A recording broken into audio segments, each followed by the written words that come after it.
This is the story of Kang, the cowardly dog. One day, out of nowhere, he, along with half the population, got transported to a dungeon. Everyone else? They got these OP skills ready to dominate. But Kang, he got stuck with a useless skill, resurrection. And let me tell you, that skill, it was nothing but a curse for him.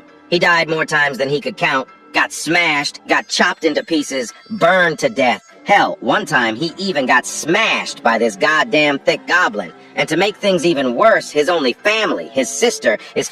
Guys, please smash that 4,000 likes and hit that subscribe button if you're new. If you want to support me, I know you got this. I thank you all from deepest bottom of my ass, the deepest bottom of my heart. Now let's continue. It all started on that fateful day. Tomorrow was New Year's Eve, and like always, Kang came home after getting rejected by yet another company. And of course his sister, like always, started scolding him, asking, "Why the hell can't you get a job? For how long will I have to take care of you?" Kang had enough of all this. He was depressed, and to make things worse, he was also drunk. His head was spinning, so he just went straight to bed, even while his sister was still scolding him. As he lay there, he started to wonder why he was such a loser. He slowly fell asleep, thinking, tomorrow will be better. It was midnight, New Year's Eve, when suddenly a creepy voice murmured in his ear, startling him awake. The next thing he knew, he was in an endless white room. Before he could comprehend what was happening, words started appearing in front of his eyes. Suddenly, that same creepy voice welcomed Kang and informed him that the tutorial would begin shortly. Kang, unable to understand what was going on, questioned if someone had kidnapped him in his sleep, or if someone was playing a cruel joke on him. Fear gripped him, but then he remembered that he had been sleeping. This realization brought him some relief. He must be dreaming. Thinking that he was just dreaming, Kang became happy. After all, he was already very depressed in real life. So finally having a dream felt like a small escape. But suddenly, the same voice interrupted his thoughts, telling him that he was about to enter stage 1. To clear it, he would need to reach the destination point at the end of the bridge. The voice also warned that if he failed to complete the task, he would be killed. Kang started to grasp the gravity of the situation, but he still couldn't understand which bridge or what depth the voice was referring to. Suddenly, he was teleported to a dark cave. As he looked around, he got shocked. He noticed the ground beneath his feet creaking ominously. In front of him were several narrow stone bridges.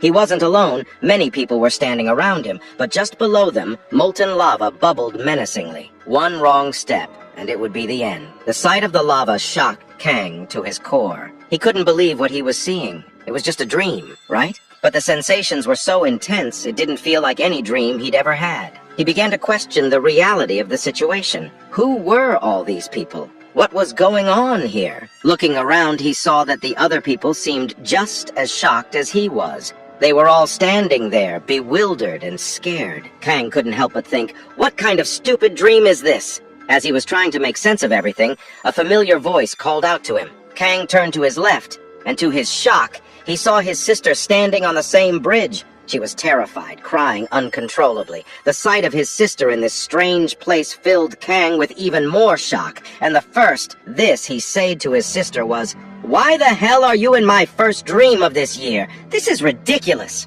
This made her sister more shocked, and she replied, "I should be the one saying this. What is my brother doing in my dream?" She was still scared and confused, beginning to wonder if this really was just a dream. Everything felt too real. But Kang wasn't ready to listen to his sister's fears. In a serious tone, he said, "Don't act like this is your dream," because it was clearly his. But his sister only got more furious. She yelled back, asking if this was really the time to be arguing about whose dream it was. The heat of the lava and this sensation was too real to be a dream? And the bigger question, was it even possible to have such a natural conversation like this in a dream? But Kang, being a bit of a dumbass, he explained that a brain can be easily tricked. People always say they can't feel pain in their dreams, but that is a lie. Kang had experiences where it felt like he was really pissing, only to wake up and find that his blanket was safe. Hearing this, his sister got really annoyed. "Good job. Very good job saying something so embarrassing in front of your sister."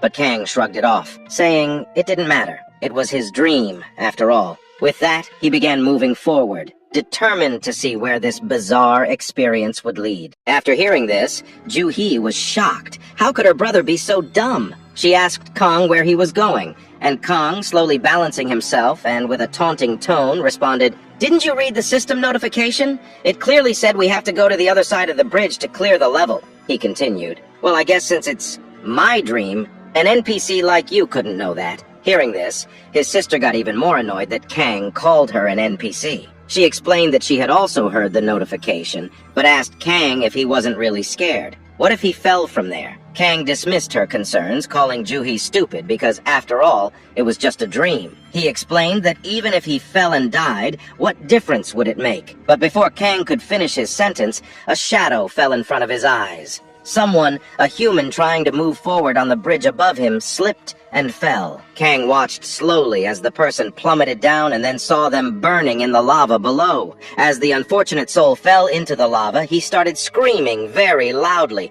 burning right in front of Kang and his sister. The person's body melted before their eyes. Rotten, burning smell, creepy, both of them, and seeing this, Kang's lungs seemed to stop working. After that, Kang and his sister didn't say anything for a while. They just stood there, watching the person die slowly and painfully. Kang's face was a sight to behold. After a moment, his sister asked, "What were you saying?" Kang's face was worth seeing. He shivered and tried to speak, stuttering, The scream just sound a little too realistic, right?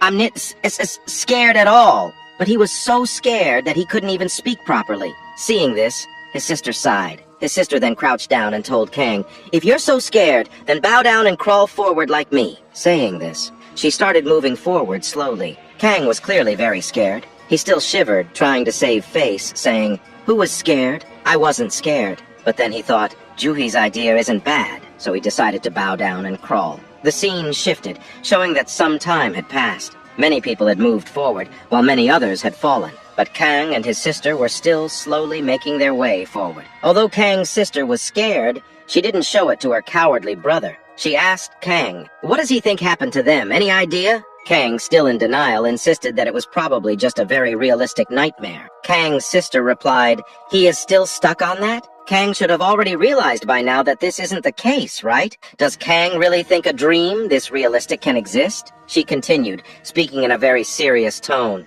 "There's definitely something going on, something they can't even begin to imagine, and if they die here, maybe they die in real life too." Hearing this, Kang couldn't hold back any longer and started crying very loudly. For so long, Kang had been trying to be strong, but finally he broke down. He shouted, You witch! I was trying my best to ignore it. So why do you keep bringing this up? I'm stuck here, frozen in fear." The thought that if he died here, he could die in reality too scared him so much that he couldn't move. He started shivering uncontrollably. Seeing this, his sister thought to herself that Kang must be the most unreliable older brother in the world. Kang finally just lay down there, paralyzed by fear. He started shivering even more, saying, "I'll just rest here a little before continuing." His hands and legs trembled with fear, but he tried to change the topic. He forced a smile and said, "You know, the possibility still exists that this is just a dream, and maybe when he wake up everything will be gone." But before Kang could finish his thought, the same voice echoed around them. It announced that a set amount of time had passed since the start of the tutorial, and that no player had completed it. As a result, the difficulty would now increase.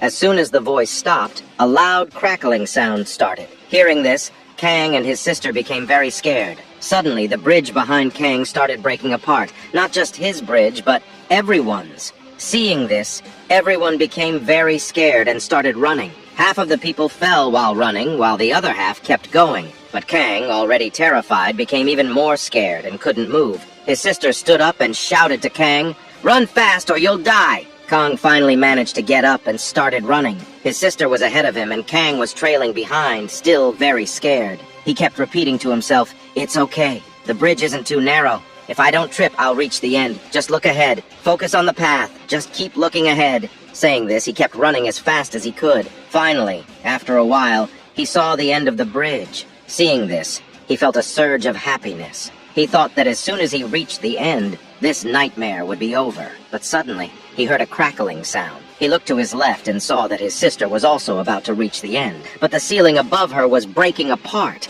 He called out to his sister loudly, but it was too late. At that moment, something inside Kang awakened. His brotherly instincts kicked in, and he jumped from his position. He landed on his sister's bridge, and with a burst of speed, grabbed her. Without hesitating, he jumped from there, determined to save her. Then we see the bridge beneath them start to crack, and finally Kang with his landed on the end of the bridge. If they'd hesitated even a second longer, they'd have been done for. No doubt about it. Before they can even catch their breath, that same voice echoes through the air again. It congratulates them on clearing stage 1 of the tutorial, which is the first of a total of 8 stages. At the same time, the notification informs them they've leveled up. They've temporarily awakened their powers, which will fully awaken when the tutorial is over. Kang don't pay much attention to this notification, though. Kang just lies there, lets out a sigh of relief, and says he can't even move a finger anymore. But Juhi, she was reading that system notification real serious,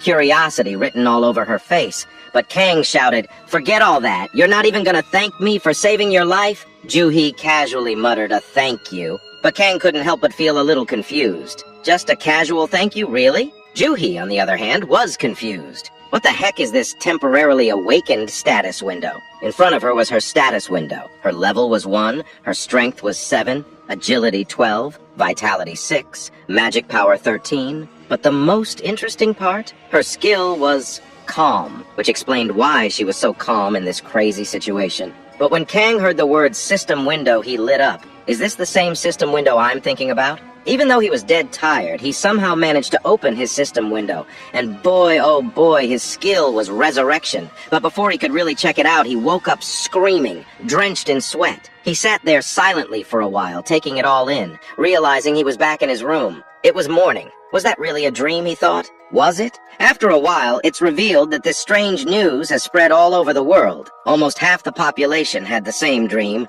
being on top of a lava bridge and having to complete some fixed level. The whole world's in chaos, but there's one thing in common. Every single person who had the dream was between 18 and 40 years old. After a while, Juhi comes bursting into Kang's room, screaming her head off. Both of them, nervously and in a panic, start babbling about what had happened. Kang, barely catching his breath, starts firing off questions. Juhi had appeared in his dream. He almost died. And what about that status window? Juhi, just as flustered, starts asking her own questions. They begin arguing. Juhi was almost going to die, and Kang had saved her life. They go on and on about how realistic it all was, talking so fast that neither of them can understand a word the other is saying. Juhi finally gets fed up and screams, "At least let me speak first." Kang, already riled up, snaps back, saying that Juhi is the one interrupting. "Let me speak first!" Well, it's just typical brother-sister bickering. They keep going at it until they both give up and retreat to opposite corners of the room. After a while, their stomachs start growling with hunger.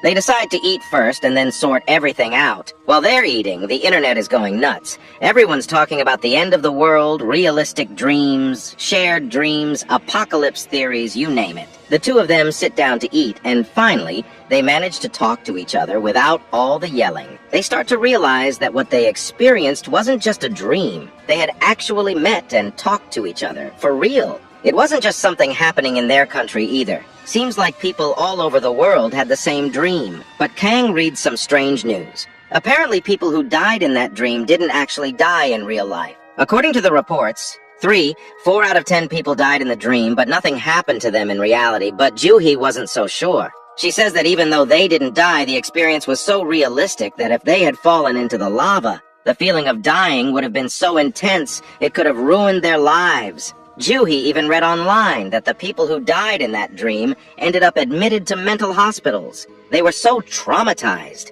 They continue eating in silence. But then there's a loud noise outside. Kang goes to check it out, and what he sees is pure chaos. People have gone mad. They're stealing food, some are carrying God's posters and marching down the streets, and others are convinced the world is ending. Thieves and robbers are going wild, looting everything in sight. The world is in shambles. Juhi knows she can't go to work like this, and Kang, well, there's no way he's going out to look for a job. Inside, Kang is actually kinda happy. Finally, he doesn't have to worry about finding a job. He even starts thinking maybe the world really is going to end. Then Kang asks Juhi if she's tried opening her status window in the real world. Juhi shakes her head and says no. But when she does open it, there's a message that reads, In 4 years, 364 days, 17 hours, 3 minutes, and 13 seconds, a disaster will strike. A disaster that will end the world. Hearing this, Juhi starts panicking and asks, "What do we do now?"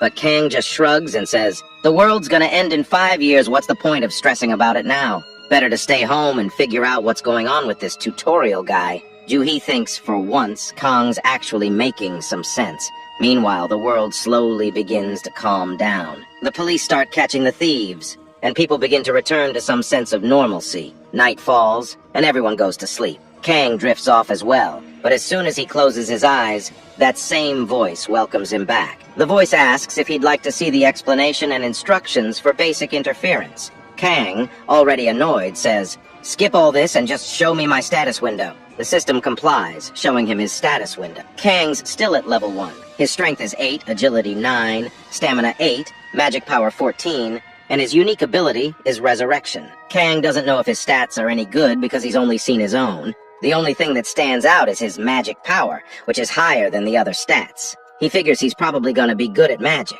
but when he checks his unique ability, resurrection, he gets shocked. He smirks and says, "This smells like an overpowered cheat ability." Kang checks the details of his resurrection ability. It says his resurrection rank is Z. After 24 hours of his death, he can come back to life. If the resurrection location isn't specified, it will take place at the last sleeping location. But there's a penalty. Kang's level will decrease by 1, and all his abilities will be reduced by 50% for 24 hours. However, in the tutorial, the resurrection penalty doesn't apply. Kang can't contain himself. He starts dancing around. He's got a god-level cheat ability. He thinks to himself, "Finally, I'm gonna be able to get out of this pathetic loser life." But he had no idea what was going to happen to him. The scene shifts, and we see Kang wielding a big hammer, trying to fight an ugly goblin. He's swinging with all his might, trying to take down the goblin, but the goblin dodges his attacks easily. The objective of the second stage is to kill all the goblins,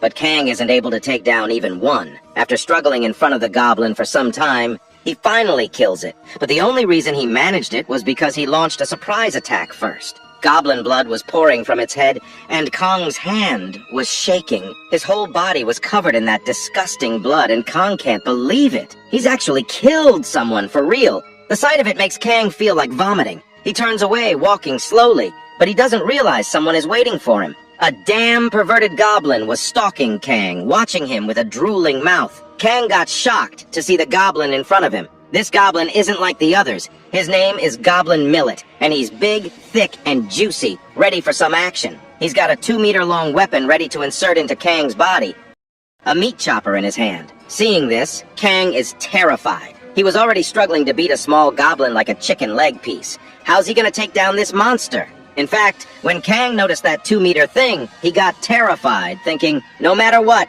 I don't want that thing inside me." But the thick guy had something different planned. He suddenly started laughing maniacally, saliva drooling from his mouth like he was going to suck Kang dry. The thick goblin immediately spun his meat chopper, and Kang tried to block it. But with a body chronically lacking exercise due to long-term unemployment and armed with only a 70-centimeter-long weapon, there was no way Kang could stop him. Kang started crying. The goblin easily disarmed Kang, throwing his small weapon away in a single blow. But the thick goblin didn't kill Kang right away. Oh no. He started playing with Kang's body slowly, taking his time, slowly ripping body parts one by one. And God knows what else he did to Kang. Ew, I don't even want to think about it. Now Kang was almost half dead, crying with tears in his eyes. He could barely keep his eyes open, his body covered in blood, as the goblin dragged him away, holding him by the neck. The goblin was laughing at Kang, who couldn't understand what was happening to him. "Why do I have to go through this?" he thought. The pain in his body was unbearable, like he was in hell. Kang was left wondering why the goblin wasn't just letting him die. All he could do was wish that he would wake up from this nightmare as soon as possible.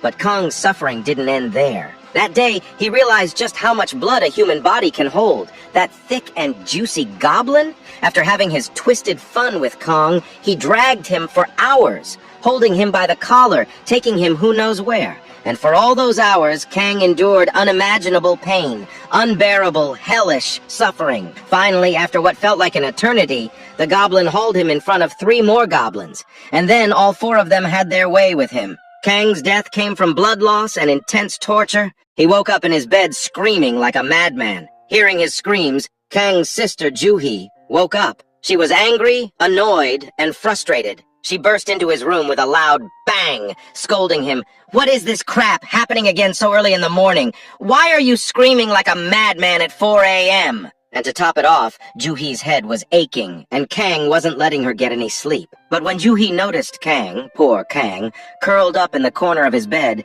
wrapped in a blanket, shaking like a leaf, scratching his nails like a madman, she was shocked. All Kang could mutter was, "Goblins, I'm scared. Please, no more." Seeing this, Juhi was both shocked and confused. After some time, Juhi managed to bring Kang to the dining table, but he was still shivering uncontrollably. While sitting there, Kang, still trembling, told her everything. He recounted how he died from excessive bleeding and what had happened to him from start to finish. But Kang couldn't bring himself to tell his sister the full horror, that the goblins had their fun with him. He only told her the basics. First, that thick goblin started pulling out all his fingernails and toenails, one by one. Then he crushed all of Kang's fingers. But it didn't stop there. The goblin then started pulling out Kang's teeth, one by one. Juhi, hearing this, couldn't take any more. She closed her ears and said that if she listened to any more, she'd faint. Juhi then shared that she couldn't complete stage 2 either, but nothing like that had happened to her.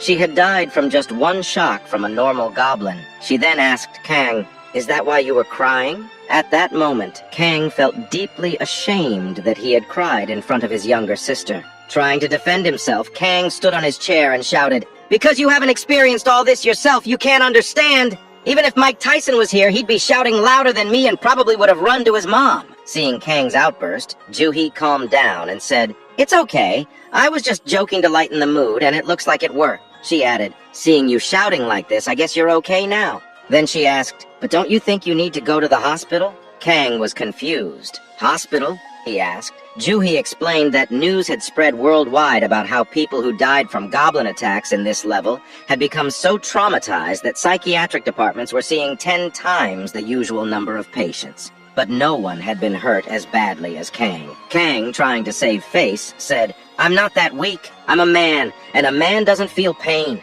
Hearing this, Juhi felt cringed. But then she shared some good news. It's been reported that those who die in the tutorial won't have the dream again the next day. Hearing this, Kang was overjoyed. He thought, finally, I'll be able to sleep peacefully tonight. But will he really? That night, as Kang went to sleep, the same voice welcomed him back. The voice said, "Kang's special ability, Resurrection, has been activated. The tutorial would start again for him." At that moment, Kang felt his world collapse, like he'd seen a ghost. The air seemed to leave his body and he started screaming, "Son of a dog! Who made this disgusting system?" Finally, after an hour of venting his frustration, the system notified him that because he was in the tutorial zone, he wouldn't be penalized for dying. But Kang was completely traumatized. He hadn't slept for 8 hours, thinking that when he woke up in the real world, he'd finally escape this nightmare. But even after 8 hours, nothing changed. He in fact slept in the tutorial zone, but when he woke up, he was in the same place.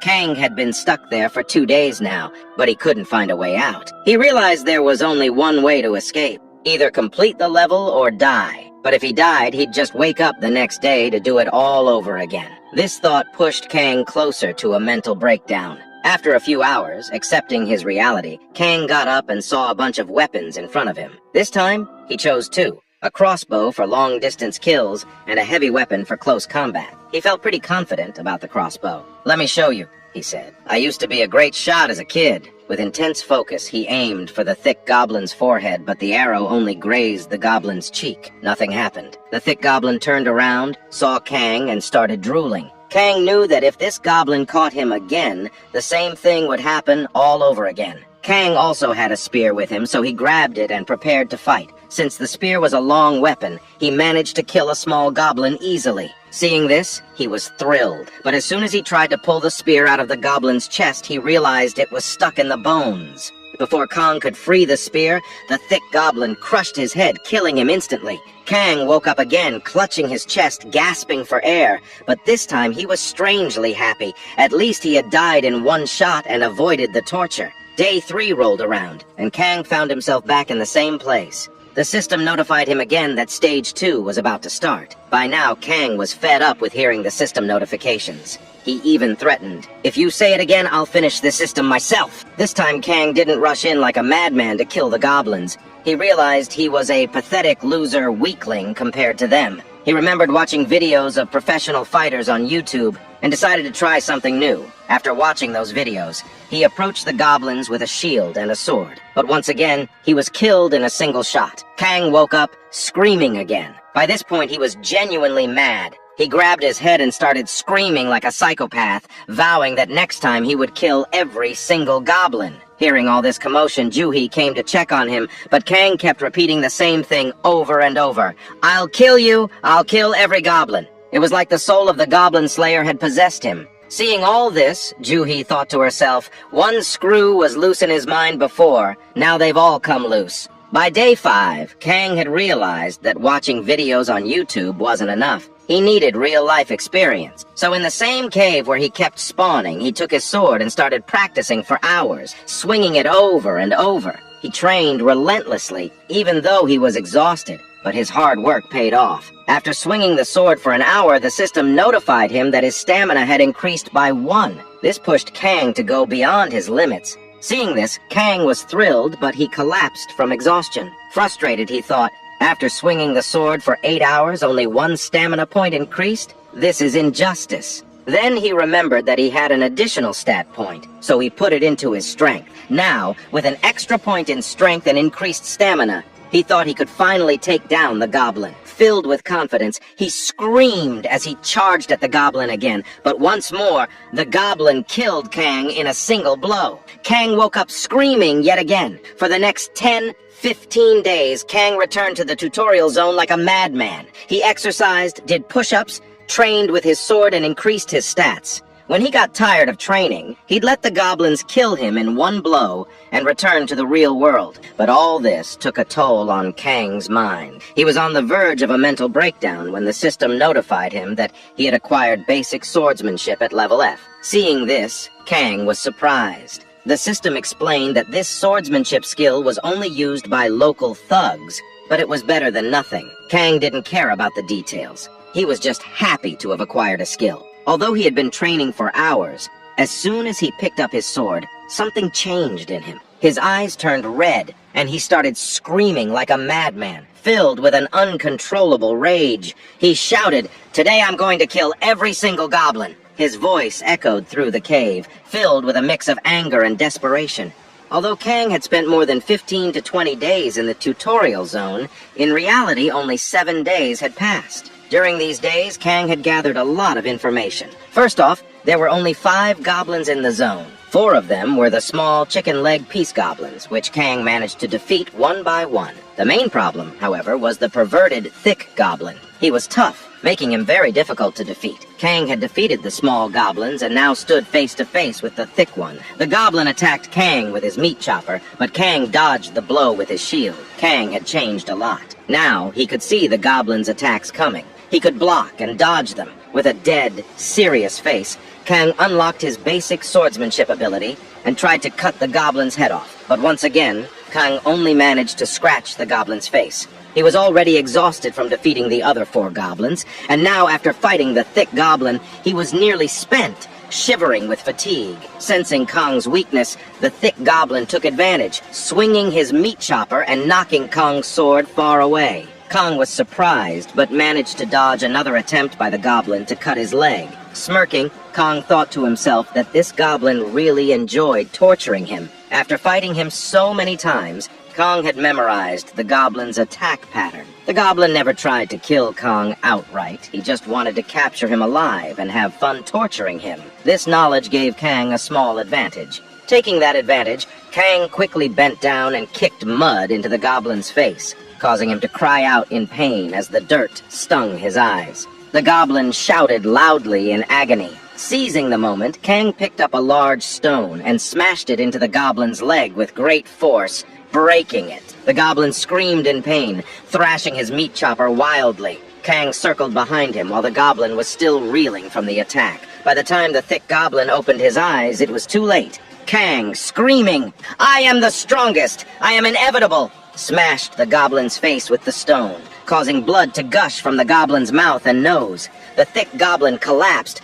his body trembling as he struggled to breathe. Kang was overjoyed, patting himself on the back and praising himself for his victory. But the goblin wasn't dead yet. He was unconscious. Kang's face twisted into a sinister smile, his eyes gleaming with revenge. With a chilling grin, he whispered, "I'm going to torture this bastard as much as he tortured me." And with that, Kang tortured the goblin until he was dead. As soon as the goblin died, the system congratulated Kang for clearing Stage 2. He was awarded 5 additional stat points and a reward that allowed him to choose any weapon of his choice. Kang spread his arms, looked up at the sky, and said, "This is the power of the ultimate being! Am I a god?" He then started laughing like a maniac. The scene shifted, and we saw Kang back at his house, wearing an apron and cooking in the kitchen. Despite being a big deal in the tutorial, he was still a loser at home. Living at his sister's house for free meant he had to wake up every morning and cook. Kang told himself he was cooking in celebration of clearing Stage 2. He was in a good mood,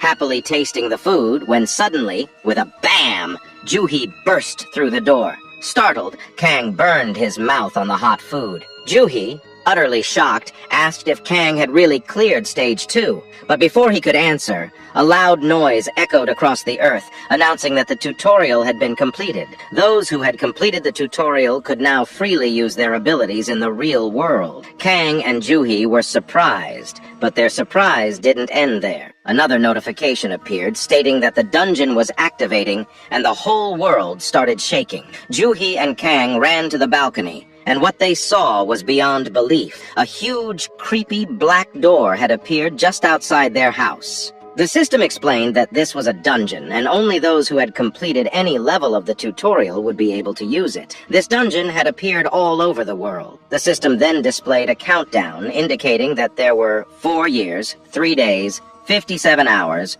13 minutes, and 51 seconds remaining until complete connection with the Hakim dimension. After the dungeon appeared, the whole world plunged into chaos. Kang and Juhi decided to stay inside and look for organized, reliable information. That's when Kang discovered that the tutorial wasn't actually over yet. It turned out that a lot of people had just turned 18 that day and had received the tutorial for the first time. This meant that anyone who turned 18 would experience the tutorial. The world was going crazy, but Kang wasn't paying attention to all that. He was too excited to open his status window. He dramatically extended his hand and said, "Status window, open!" But nothing happened for a few seconds. Finally, the status window appeared, but it stated that the tutorial was still in progress, so Kang couldn't use it yet. Kang was confused. But then he realized that there were a total of 8 stages in the tutorial. It had been 8 days since the first tutorial started for others, meaning they had completed it and could use their status windows. But because of his resurrection ability,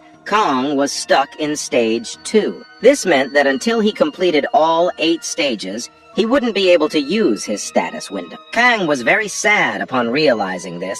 He asked Juhi if she had found any information about Stage 3 online. Juhi explained that the tutorial was so difficult that very few people had reached Stage 3 or 4, and those who had completed it were keeping the information secret. They didn't want others to gain power so easily. But Kang, showing off his body and biceps, said, "I don't need that information anyway. I'm a genius, and I'll complete Stage 3 just like that." But will he really be able to do it? Let's see. The scene shifted again, showing a beautiful night with a glowing moon. In that moonlight, a glittering, delicious-looking golden liquid was falling like a waterfall. It turned out that it wasn't a waterfall at all, but a tribal man peeing, and that pee was falling directly on Kang's face. Kang was sitting quietly in a ghillie suit, and the tribal man was peeing on his head. The pee dripped slowly down Kang's mouth, and his mind filled with rage. "I will kill you! I will definitely kill you, you Then we go 10 hours back, in a flashback, to when Kang first arrived at Stage 3. As soon as he stepped into this new stage, the system welcomed him and announced that the name of the stage was Patience and Endurance Test. In any situation, the clear condition was that Kang had to kill a Gurkhan chieftain without anyone knowing. The fail condition, death. When Kang looked down at himself, he noticed he was wearing a ghillie suit. After assessing his situation, he realized this was some sort of hitman or assassin-type mission. He had never heard of a monster named Gurkhan Chieftain, so his first step was to find it. But before setting out on his mission, Kang wanted to check what rewards he had earned from Stage 2. He opened his status window and saw that he had leveled up from level 2 to level 4. His strength and agility were both at 10, stamina at 11, and magic at 14, with an additional stat point of 7. Not only that, he now had 3 abilities: basic swordsmanship, basic shield technique, and basic crossbow technique. Seeing this, Kang was amazed and shouted, "I am so rich! This is exactly how a status window should look!" But Kang's happiness didn't last long. As soon as he opened the details for his basic shield and basic crossbow skills, he saw that they were practically useless. The shield skill was good enough to block local kids from bullying him, and the crossbow skill could only kill small goons. Kang's enthusiasm quickly turned to annoyance. Then, he remembered that because he cleared Stage 2, he had received a weapon as a reward. He eagerly opened his inventory and found a sword. Clicking on it, he pulled out a sparkling sword from his inventory. Kang admired the sword carefully, feeling very cool and powerful. He took the sword in his hand and started laughing like a madman, saying, "This is so awesome! I've always wanted to hold a sword like this." But the system, ever the buzzkill, notified him again. "This is just a shabby longsword." Kang's excitement turned to irritation once more, and he left in a huff. As Kang moved forward, he narrated to himself that Charlos Hathcock was a legendary sniper who had successfully assassinated a general from 1.4 kilometers away after crawling for 3 days.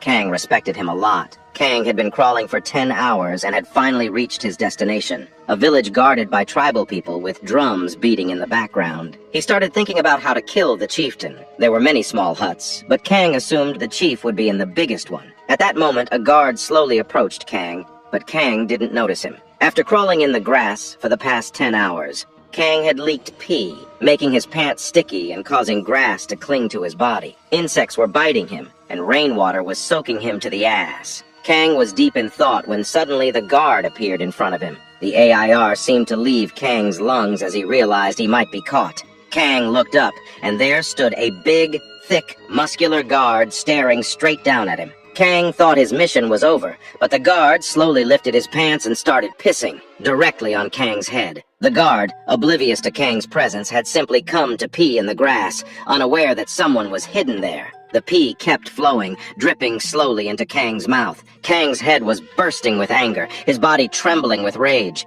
But he knew he had to stay calm, had to endure this humiliation. "I have to endure," he kept telling himself. "No matter what happens, I have to endure." The system had said this was a test of patience and endurance, and Kang was trying his best to hold it together. But then the guard started playing with his pee, letting it splash onto Kang's face. That was it. That was the final straw. Kang's rope of patience snapped. He leaped up, screaming, and started chasing after the guard, yelling, "I'm gonna cut your little pee-pee off!" The guard turned around in shock, seeing Kang's face still covered in his pee. Kang, screaming like an animal, charged at the guard with his sword in hand. In one swift blow, he killed the guard, cutting him clean in two. The guard's body fell to the ground, and Kang gave a satisfying smile. But his actions had alerted the other guards. They quickly surrounded Kang, more than 100 of them. Kang stood there, realizing he had really messed up. So he decided to go out with a bang. He thought, "I might as well say the line I've always wanted to try." Kang screamed with all his might, "Come at me, you son of bastards!" The guards charged at him, but because of his scream, the system notified Kang that he had acquired a new skill, Lion's Roar of Rage. No one knew what skill it was, but what was clear was that all the guards tore Kang to pieces and fed him to the animal. The next day, Kang was furious. He grabbed his ghillie suit in his hand and screamed, "I will kill everyone one by one!" His scream was so intense that the system notified him that his Lion's Roar of Rage had been upgraded to D-grade. This new skill allowed him to lower the stats and morale of surrounding enemies and remove all debuffs on himself. We then see Kang throwing his ghillie suit into the air and screaming, "I will kill each and every one of you damn bastards!" before charging toward the guards. Last time, Kang had spent 10 hours hiding in the bushes, observing that in the morning, the guards would scatter to go hunting. This meant they were easier to pick off one by one in the morning. Armed with this knowledge, Kang began cutting them down one by one, making his way to the tent. In a moment, Kang was inside the tent, his face twisted into a sinister smile. He hissed, "I am here, you bastard Gurkhan chieftain!" But what he saw next made him go crazy. Inside the tent was a fat, ugly chieftain sitting comfortably, but next to him were two mages activating spells. With a single command from the chieftain, the mages released their spells on Kang. Kang suddenly felt stuck, as if the gravity around him had increased tenfold. He couldn't move. He was trapped. Kang didn't understand how to get out of this situation until he remembered his lion's roar of rage. Taking a deep breath, he screamed, "Die, you ugly fat ass!" The debuff was lifted instantly, and even the chieftain was shocked. Kang didn't waste a second. He charged at the chieftain, a satisfying smile on his face, and declared, "I am inevitable," before slicing the chieftain in two. With that, the system notified him that he had completed Stage 3 of the tutorial. Kang had gained a new ability, physical regeneration, which was B rank as a clear reward. And because Kang had completed Stage 3 in the shortest time possible, a new world record, he earned an additional reward, a title, the Undying League, which would increase his stats by 1. Kang paused for a moment, thinking, I completed Stage 3 in just 2 days. It had taken him weeks to complete Stage 2, and everyone knew what a mess he had been in Stage 1. Am I really a genius? He became very happy, imagining that if he kept clearing stages at this rate, he would complete Stage 4 in just a few minutes. He started fantasizing about himself as a legendary knight standing atop a slain dragon. But reality quickly caught up with him. A month had passed, and Kang still hadn't completed Stage 4. One morning, while cooking and watching the news, Kang suddenly woke up screaming. Juhi, his sister, wasn't even surprised. It had become a routine. She sighed and muttered, "There he goes again with his bullshit." She turned off the gas stove and remarked that if Kang kept waking up screaming like this, the neighbors would think she was killing him every morning. Juhi asked Kang, "What happened today? Did you slip, hit your head on a rock, and die?" She was clearly making fun of him. But then we see a very thick leg step out of Kang's room. In a loud voice, someone shouted, "I cleared it, you idiot!" Juhi, still half asleep, but then she saw Kang, his whole body wrapped in a red aura, screaming, "I just fucked everyone up!" Juhi didn't take Kang's words seriously at first, but as he stepped into the light, she was shocked, bewildered, and confused. She couldn't speak for a moment, but then she screamed, "What happened to you?" Standing in front of her was Kang, his body now swollen and twice the size it used to be, muscles bulging, his entire frame having become 10 times. After some time, we see Juhi, confused and bewildered, sitting down to have breakfast with Kang. She couldn't help but ask, "How did you become like this, Kang?" Kang, clearly very annoyed and frustrated, snapped back, "This tutorial won't let me live in peace. It's turned my life into hell." Juhi, still not fully understanding, said, "All that's fine, but day by day you're starting to look more like a criminal." Kang, with a hint of sarcasm, joked, "Wow, thanks. My little sister thinks I look like a criminal." And just like that, the two of them fell into their typical brother-sister bickering. After a while, with a serious expression, Kang explained that Stage 4 wasn't as hard as it seemed. Stage 4's theme was leadership, he began. All I had to do was lead a party, go inside the dungeon, and destroy its core. Simple, right? In the beginning, his party members seemed kind and helpful, but soon they started arguing, fighting over who would take the lead, how the resources would be managed, who would get the drops. Somehow, Kang managed to convince everyone and took over as the leader. After clearing Stage 3, he had acquired the Intermediate Body Regeneration ability, a B-grade skill that allowed any cuts, burns, or fractures to regenerate automatically using mana. This made it easier for him to lead the group. Juhi, curious, asked, "If everything was going so well, why did it take you a month to complete Stage 4? Hearing this, Kang's mood shifted. He became depressed and didn't say anything for a moment. Then, with a deep and frustrated voice, he said, "The trouble started that night. Every time I fell asleep, my so-called party members would murder me in my sleep." Kang's voice grew louder as he recalled the events. "Those bastards were supposed to take turns keeping watch, but every single time I went to sleep, despite all I did for them, some party member would kill me in my sleep." This happened to Kang repeatedly for an entire month. He shouted so loudly in his frustration that he spilled food all over Juhi's face. Juhi, wiping her face angrily, snapped, "Eat first, then talk, you crazy bastard!" Kang, now a bit calmer, started eating slowly. After a few bites, Juhi asked, "So how did Kang manage to complete Stage 4 today?" At this, Kang finally broke down. He started laughing like a psychopath, like a man who had lost his mind, with saliva dripping from his mouth. His eyes glowed red as he said, "I just eliminated all the annoying pests and moved on." The scene flashed back to the previous day. Kang stood with his party members who, as usual, started arguing. But this time, Kang's patience snapped. All the veins in his face popped out as he shouted, "To hell with the system! To hell with leadership!" He roared so loudly, using his lion's roar, that everyone's ears almost burst. One of the party members, a witch who had killed Kang the most times, started yelling at him, asking what he was doing. But Kang was beyond reason. He pointed his sword at her chest and, with deadly eyes and a deep voice, said, "From now on, you all will follow my instructions. If anyone even itches without my permission, I will cut them from head to toe." Another party member, a yellow-haired guy named Pidu, tried to protest. "Are you crazy? Why should we listen to you?" But before he could finish his sentence, Kang punched him hard. Not just once, he kept punching him until Pidu was nearly dead. His face swelled up, his teeth were broken, and he cried so hard he couldn't even speak. He just nodded, saying, "I agree." The others were in shock, including the girl who started crying. After a moment, Kang, with that same deadly expression, repeated, "If anyone even itches without my permission, I will make sure you will beg me to die." After this, Kang went on a rampage, speed running through the dungeon. He raided it 29 times, so he remembers every route. So just in 8 hours, without sleeping, Kang slaughtering all the monsters one by one. He reached the dungeon's core and destroyed it in an instant. As soon as he did, the system congratulated Kang for completing Stage 4, awarding him a Ring of Strong Mind, a B-grade item. Kang's status window showed that he was now level 15, with strength at 17, agility at 16,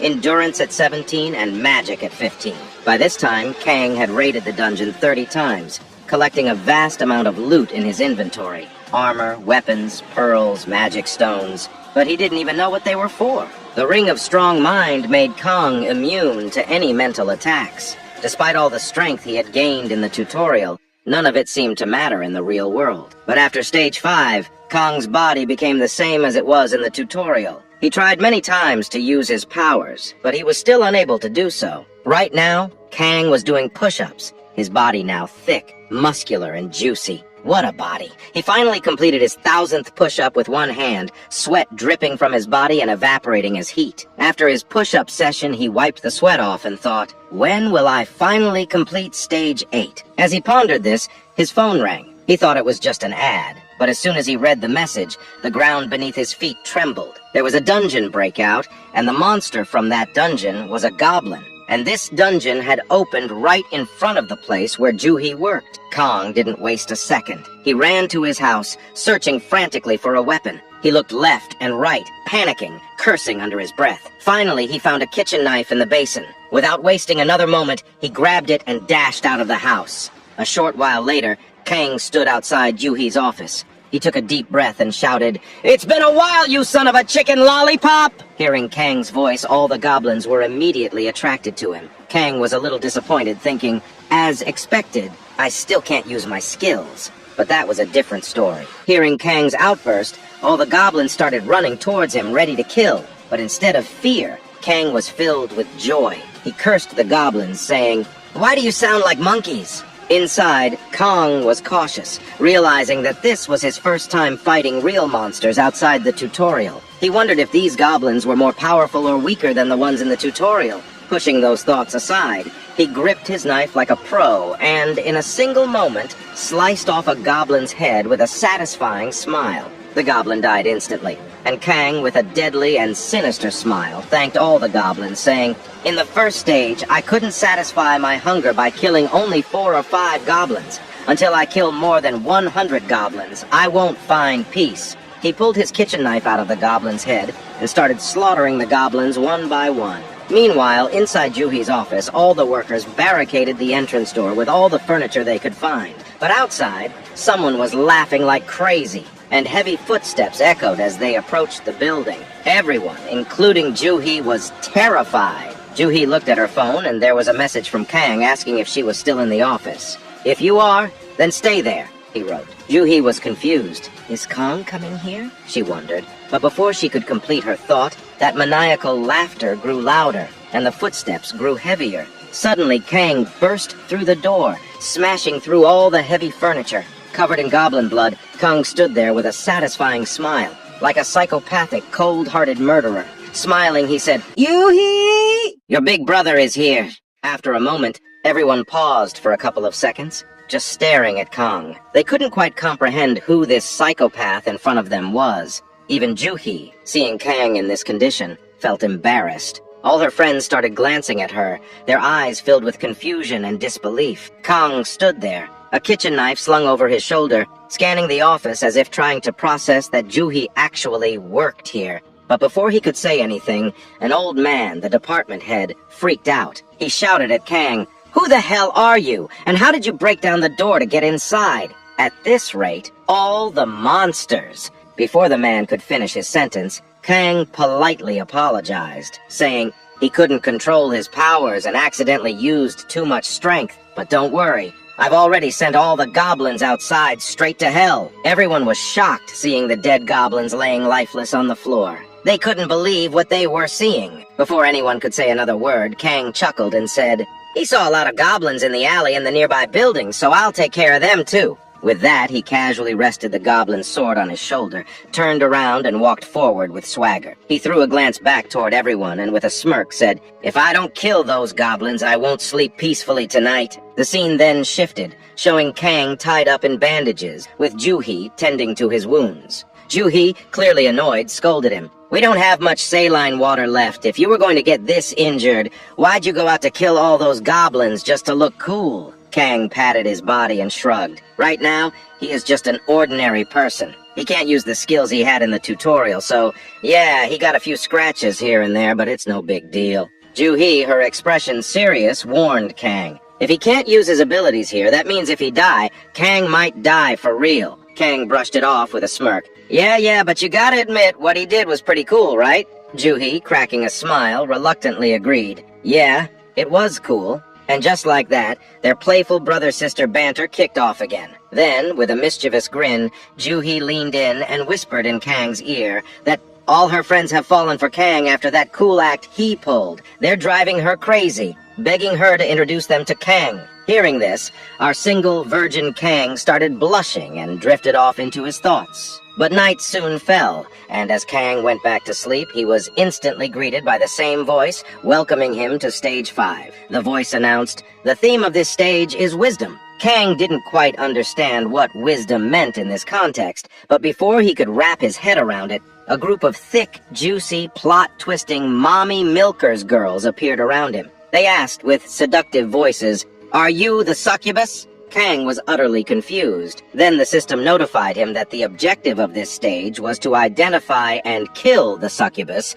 hiding among these women. However, the catch was that once Kang discovered the succubus's true identity, he would become its first target. Hearing the word succubus, Kang's imagination ran wild. In his mind, he imagined a thick, juicy woman, seductive like a vampire, calling out to him. He remembered from games that a succubus drains men's juice, and now, with all these beautiful women in front of him, his single status ignited his inner passion. Before Kang could get too lost in his fantasies, a young, cute girl approached him. With a seductive voice, she asked, "What do you think? Who among us is the succubus?" For the first time, Kang found himself face to face with a girl who was not only cute, but also talking to him. He blushed, stammering, I don't know." But before he could say anything more, the system notified him that his ring of strong will was blocking a mental attack. Kang instantly realized that this girl was the succubus trying to control his mind. As night fell, Kang sat by the campfire, reflecting on the stages he had completed. Stage 1 was a nightmare of an inferno circus. Stage 2 was a brutal battle with goblins. Stage 3 had him crawling through mud for 10 hours only to get peed on by a monster. And Stage 4 was a month-long group project from hell. Kang chuckled to himself, thinking, finally I can enjoy something interesting after all that. The guy who had been cursing God all this time suddenly found himself thanking God, saying, "Thank you, God. Finally I can have some fun with these beautiful women." He was laughing so perverted that he had to control himself, thinking, no, I need to keep my cool. If the succubus finds out, I'm done for. And since the succubus only targeted men and Kang had mental protection, it meant that the succubus was toying with the other male NPCs. So for now, he decided to get some sleep. Tomorrow, he would make friends with the other female NPCs and finally defeat the succubus. But as soon as he woke up, he realized he wasn't in the tutorial anymore. He was back in Juhi's office. Startled, he shouted, waking up. Everyone around him cheered, congratulating him for heroically defeating the goblins. Even the male workers had become fans of Kang. They told him the good news. The army had arrived, but Kang wasn't in the mood to listen. He was still furious, angry at the succubus for almost getting the better of him. He muttered to himself that the succubus must have figured out that he knew her identity and had tried to kill him in his sleep. Just then, the rumbling of army trucks brought Kang back to reality. The whole building shook from the vibrations. The army had arrived, fully armed with AK-47S, M416S, and machine gun, mowing down goblins left and right. Everyone on the rooftop cheered with relief, but Kang sensed something was off. A creepy, chilling aura filled the air. Kang's eyes darted around until he spotted it. The army was gunning down goblins, but something wasn't right. Then he saw it. A red goblin with a spear, dodging every bullet fired at him. In one swift motion, the goblin separated a soldier's head from his body with a single blow. Panic erupted as the soldiers unleashed a hail of gunfire, but the goblin didn't even get a scratch. Instead, he grew angrier, his eyes turning blood red. With a terrifying roar, he charged at the army trucks, leaping into the air and slaughtered everyone in his path with a single strike. Kang watched all of this unfold from above, but it didn't end there. The red, ugly, thick goblin turned its creepy, deadly eyes directly toward Kang, staring right into his soul from across the building.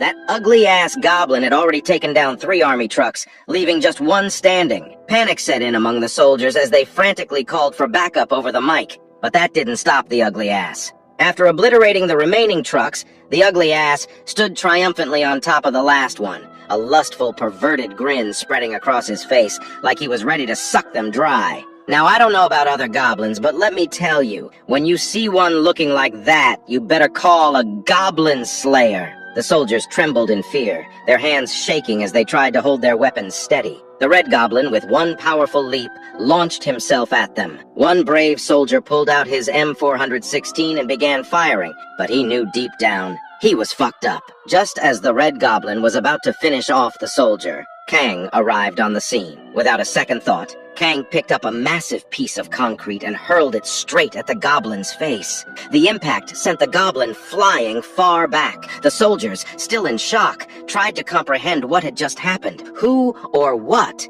had just saved them? Kang entered the truck in style, a villainous smile playing on his lips. The soldiers, already scared of the red goblin, felt a new wave of fear wash over them as they looked at Kang's menacing grin. One soldier, his voice trembling, shouted, "It's a new monster attack! Fire at will!" Kang, now panicking himself, shouted back, "I'm a human! Are you crazy?" The soldier took a closer look and realized that despite his monstrous appearance, Kang was indeed human. Embarrassed, he muttered an apology, thinking Kang might be one of the awakened they had called for support. But Kang wasn't focused on the soldier's apology. He noticed the red goblin slowly getting back up. Kang didn't decide to help the army because he was kind and wanted to act like a hero. No. He realized that if the army lost, the goblin would have come straight for him, putting Juhi in danger. Deciding it was better to take the goblin down with the army's help, he acted swiftly. Kang hopped off the truck and asked the soldiers, "You guys got any tear gas?" They nodded, but mentioned they didn't have an extra mask for Kang. Without hesitation, Kang replied, "He don't need a tear gas mask." The soldiers, confused, prepared to throw the tear bomb as soon as Kang engaged. Meanwhile, Juhi was freaking out, wondering what the hell Kang was thinking, going down to fight with no abilities. But it was time for the showdown. Kang versus the ugly-ass red goblin. Kang grinned, his excitement barely contained. "I've killed so many goblins, but none of them gave me the satisfaction I craved. Finally, a worthy opponent." Well, at this point, Kang officially became the Goblin Slayer. The red goblin seemed to understand Kang's taunt, growing increasingly annoyed. Before their fight could escalate, the soldier tossed the tear bomb. As it exploded, the red goblin went berserk. His eyes filled with tears and he screamed in agony, thrashing about wildly. Kang's eyes watered too, but after surviving hellish days with goblins, Kang had learned one thing. Goblins are sensitive as hell when it comes to their eyes. As for Kang, after being tortured and experiencing so much unimaginable pain, he just became Kaneki. This much pain was no big deal to him. He just laughed maniacally, exited to kill some goblin. With that, Kang dashed toward the ugly-ass goblin, Despite the water streaming from his eyes, nose, and from God know where, Kang unleashed a barrage of attacks on the goblin, who could do nothing but close his eyes and stand there, unable to fight back. But after a while, Kang realized something unsettling. His attacks weren't even scratching the goblin. Meanwhile, the soldiers watched from a distance, wondering, is this crazy guy was actually an awakener? Just then, a voice from behind one of the soldiers said, "I thought I was the only one who came here for support. Who's this guy?" As the mysterious figure continued to watch Kang from a distance, Kang noticed that despite all his efforts, his sword was completely worn out, and the goblin still hadn't taken any damage. Kang's eyes, still filled with tears, focused on the goblin's skin. It was incredibly tough, much tougher than he'd anticipated. If only he had his skills, he could have sliced through it in an instant, but without them, it was nearly impossible to cause any real damage. Just as Kang was wondering what to do next, someone zoomed past him, a blur of speed, and unleashed a flurry of attacks on the Red Goblin. Kang was surprised. This guy was fast, no doubt about it. But even with this new assault, the Red Goblin didn't get a single scratch. The fast guy and Kang locked eyes, and the newcomer asked, "Are you an awakener? If so, we don't have time for introductions. We need to do something to take this bastard down." Kang nodded in agreement, and together they launched a coordinated attack on the goblin. Kang struck from behind while the fast guy attacked from the front, but still, the goblin remained unscathed. Kang realized just how insanely tough the goblin's body was. Normal attacks weren't going to cut it, literally. Kang's sword was nearly destroyed when he spotted a pointed axe nearby. He ran to grab it, and the fast guy, noticing, called out, "I've got the speed, but I don't have the attack power." Kang didn't even respond. He just picked up the axe with a serious expression, knowing he had to end this now. Kang thought to himself, this ugly-ass Red Goblin merely defending, waiting for his chance to strike back once the tear gas wore off. Kang knew he had to find the goblin's weakness, fast. He figured the goblin's body was as hard as iron, but maybe there was a softer spot somewhere. His eyes, his mouth. But the goblin's defense was too strong. Then Kang had an idea. He ran toward the goblin with the axe, screaming as he did. In one swift motion, he penetrated the goblin. The Red Goblin paused, feeling a strange mix of pain and pleasure, unable to comprehend the sensation. Even the fast guy was shocked at what Kang had just done. Kong, with a twisted smile, used Kakashi's 100 Years of Death extreme version, inserting the axe deep inside the ugly ass. "Well, this is one hell of a way to pop your first cherry," Kong muttered with a deep, satisfying voice. "Now I will show you what true hell is." But Kong didn't stop there. He slowly pulled out his axe and jammed it back in. At that moment, an unpleasant sensation traveled up the axe handle, sending a chill down Kong's spine. A question flashed through his mind. What the hell am I doing with my life? Popping a goblin's cherry? Again, without delay. But before that, guys, I want to thank you all from the bottom of my heart for supporting my channel. Please hit that like button and help us reach 4,000 likes. And if you're new here, don't forget to subscribe. That will really help me make more videos. Now let's continue. Kang grabbed his axe with all his might. He twisted it around with every ounce of strength he had, and in a single forceful move, he drove the axe upright. Now the ugly ass with axe in his ass was in air, still Kang didn't stop. With a wild, almost unhinged energy, he yanked the Red Goblin down with all his might, and at that moment the Red Goblin's eyes flared with rage, giving Kang a death stare. But Kang? He didn't stop there. Before the Red Goblin could even react, Kang pulled out his axe and smashed it back in again. Yes, this was more than enough to send the Red Goblin straight to hell and heaven at the same time. The sensation was so intense that the Red Goblin couldn't even move. Taking advantage of this, Kang instantly rushed toward the Red Goblin. He jumped, screaming with a satisfying smile plastered on his face. He was determined to finish the Red Goblin by putting his weapon right into his mouth. Meanwhile, the ugly-ass Red Goblin was in bad shape. He was unconscious, mouth wide open. The sensation was so extreme for him that he couldn't even twitch. And in one swift motion, he smashed the axe into the goblin's mouth, and he kept going until the goblin finally died, blood splattering everywhere. The fast guy, watching from the sidelines, could only think one thing. Who the hell is this guy? Is he really such a strong and overpowered awakener? How was he around him all this time without knowing? Well, he didn't know that Kong hadn't even used his abilities yet. Finally, when Kong was satisfied after hammering his weapon into the Red Goblin's face, The system notified him that he had killed the Red Goblin, and since the Red Goblin was a boss monster, Kang was going to get a reward. But since he hadn't completed the tutorial yet, he couldn't check the item. Kang picked up the item and stuffed it into his inventory. Then, the fast guy called out to Kang from behind. Seeing this, Kang panicked a little. He thought, usually items need to be distributed, right? But the Red Goblin's cherry had been popped by himself from start to finish. The fast guy had just dropped in the middle. Kang didn't want to share this item with him, so like a flash, he bolted from the scene, screaming that he had some urgent business to attend to. He turned back with a kind smile, tossing the ass-busting axe behind him, and told the fast guy, "Use the smelly axe after washing it." By the time the fast guy reacted, Kang had already disappeared. The fast guy, with style, removed his mask, revealing a goddamn handsome face. He wiped the sweat from his brow, thinking only one thing: I want to fight that guy. Several hours after defeating that hobgoblin, evening settled in. Kang took Ju-hee back to their house.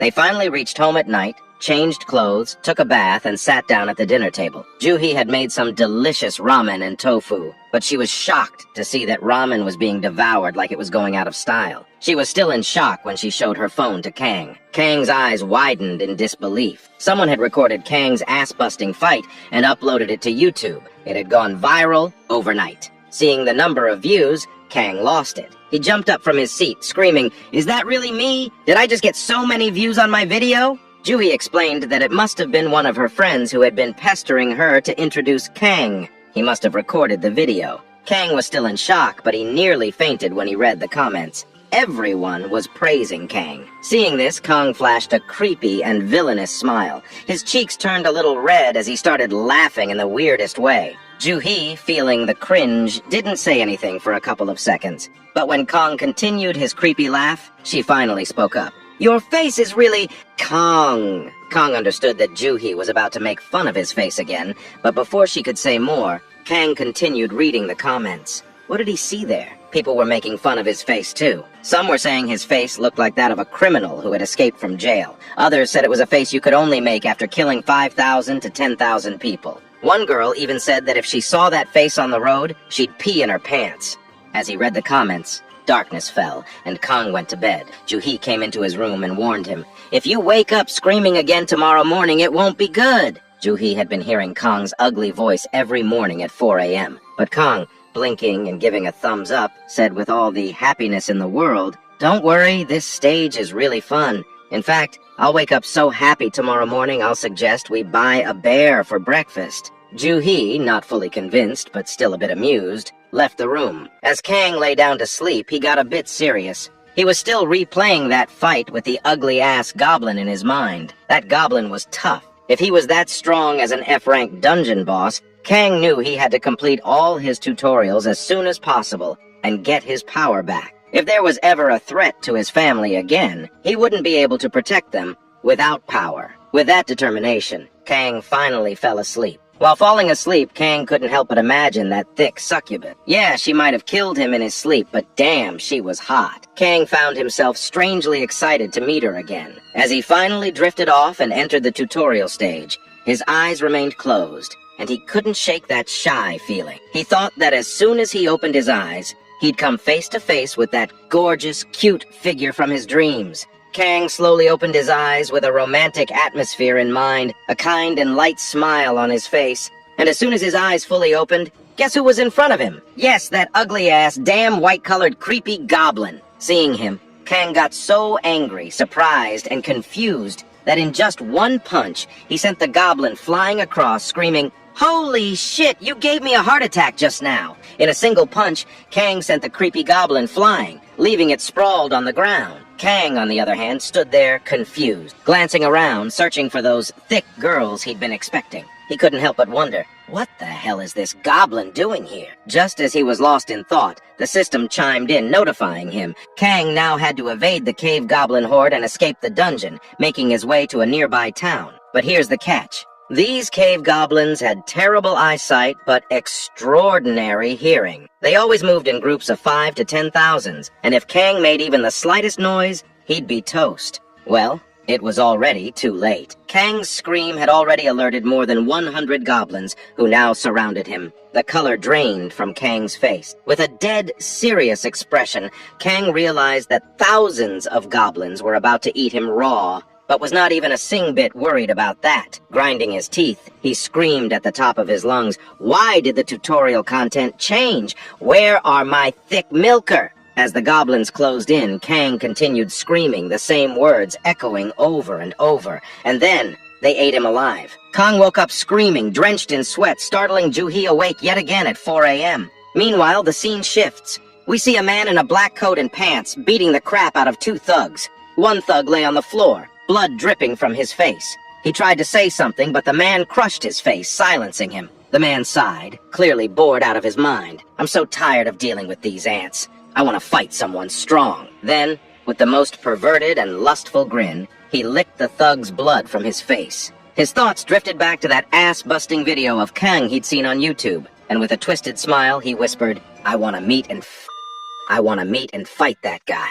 Almost 2 months had passed, and Kang was still stuck in the damn 5th stage of the tutorial. One night, Juhi came home from work, tired as hell. As soon as she opened the door, what does she see? Kang, wearing round glasses, suit boots, gel slicked on his forehead, a black coat draped over his shoulders, and a holy book in hand murmuring, "Holy shit." Juhi felt instant disgust. "What kind of mess am I supposed to deal with right after work?" she groaned. Kang, trying to look all majestic, explained to Juhi that his mind was all messed up after dying so many times. So he got himself a holy book and was trying to calm his mind like a damn monk. Then, with an exaggerated flair, he opened the holy book and started telling the story of his life. "How? It's been 53 days! Holy 53 days!" he shouted. "Who's the goddamn bastard changing the stage every time I open my eyes?" Sometimes he'd wake up sitting on the lap of a thick goblin. Sometimes the goblin was cooking him in a soup, and other times it was cutting his meat. Why the hell is it always goblins?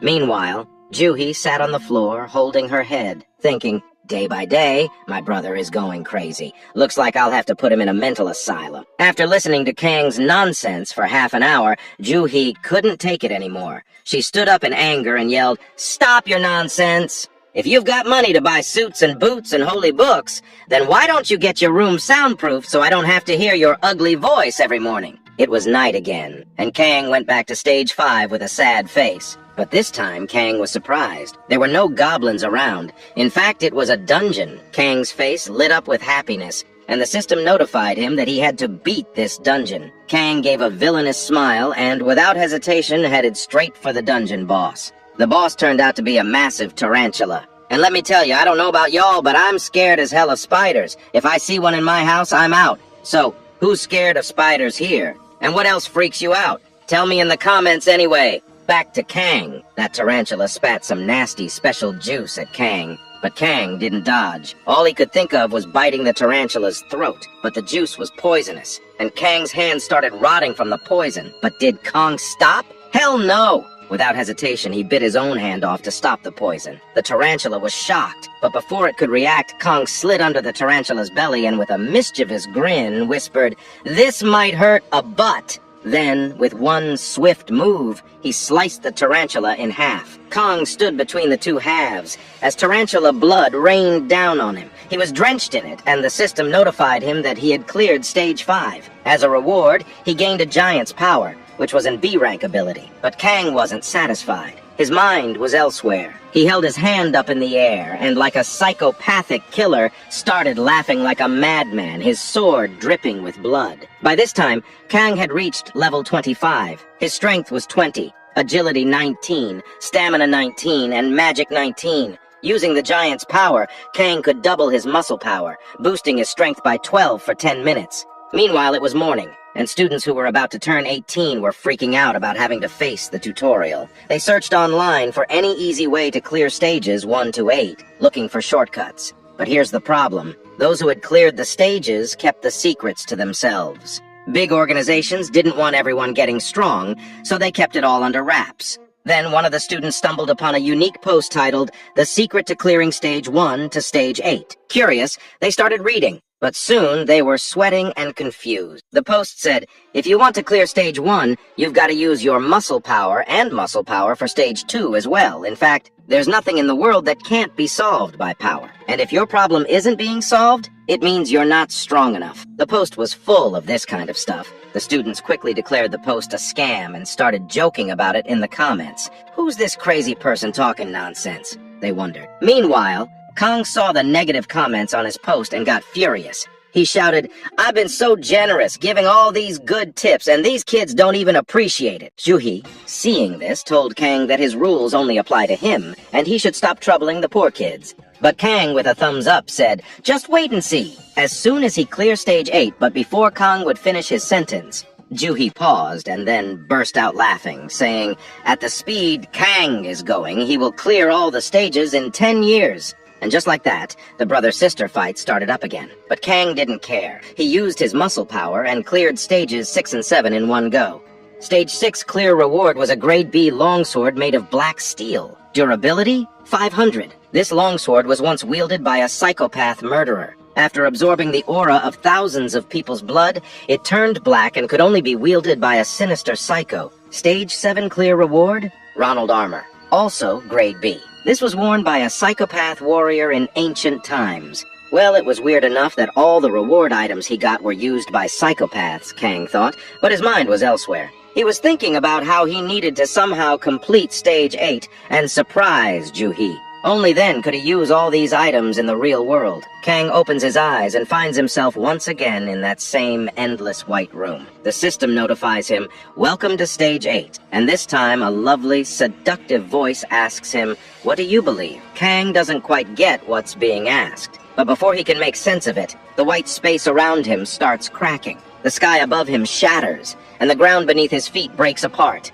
He falls, screaming, tumbling down for what feels like an eternity. When he finally opens his eyes, he finds himself in the middle of a city, surrounded by a crowd. Is this his city? Kang wonders, confused. But then, a lady crosses his path, walking right through him like he's some kind of hologram. He turns to look at her, and suddenly, Kang notices that all the people here have human-like bodies, but their faces are not human. Some look like lizards, some like dogs, but their civilization is just like Earth. Just then, Kong notices a monster staring at him, or so he thinks. Is this monster watching me, he wonders? Is my mission to destroy this world? But then, Kong realizes it's not him the monster is watching, it's something behind him. Suddenly, a massive portal opens up behind Kang. Out pour golems, gigantic tarantulas, creepy insects, dragons, you name it. They start attacking the city, slaughtering the inhabitants right in front of Kang's eyes. The system notifies Kong the Hakin dimension has been opened. It dawns on Kong that this is what the system warned Earth about. 5 years from now, this is what will happen. A flood of monsters will invade and wipe out humanity. But that's not all. Kang sees a colossal shadow looming overhead. As he looks up, a chill runs down his spine. What the hell? He thinks. This godlike, humongous being obliterates the planet in an instant. Kang wakes up in the white, endless space again. He's completely baffled, trying to make sense of what just happened. The seductive, cute voice speaks to him again. How do you feel? Surprise? Kang looks ahead and sees a hologram of a white celestial being. Are you a god?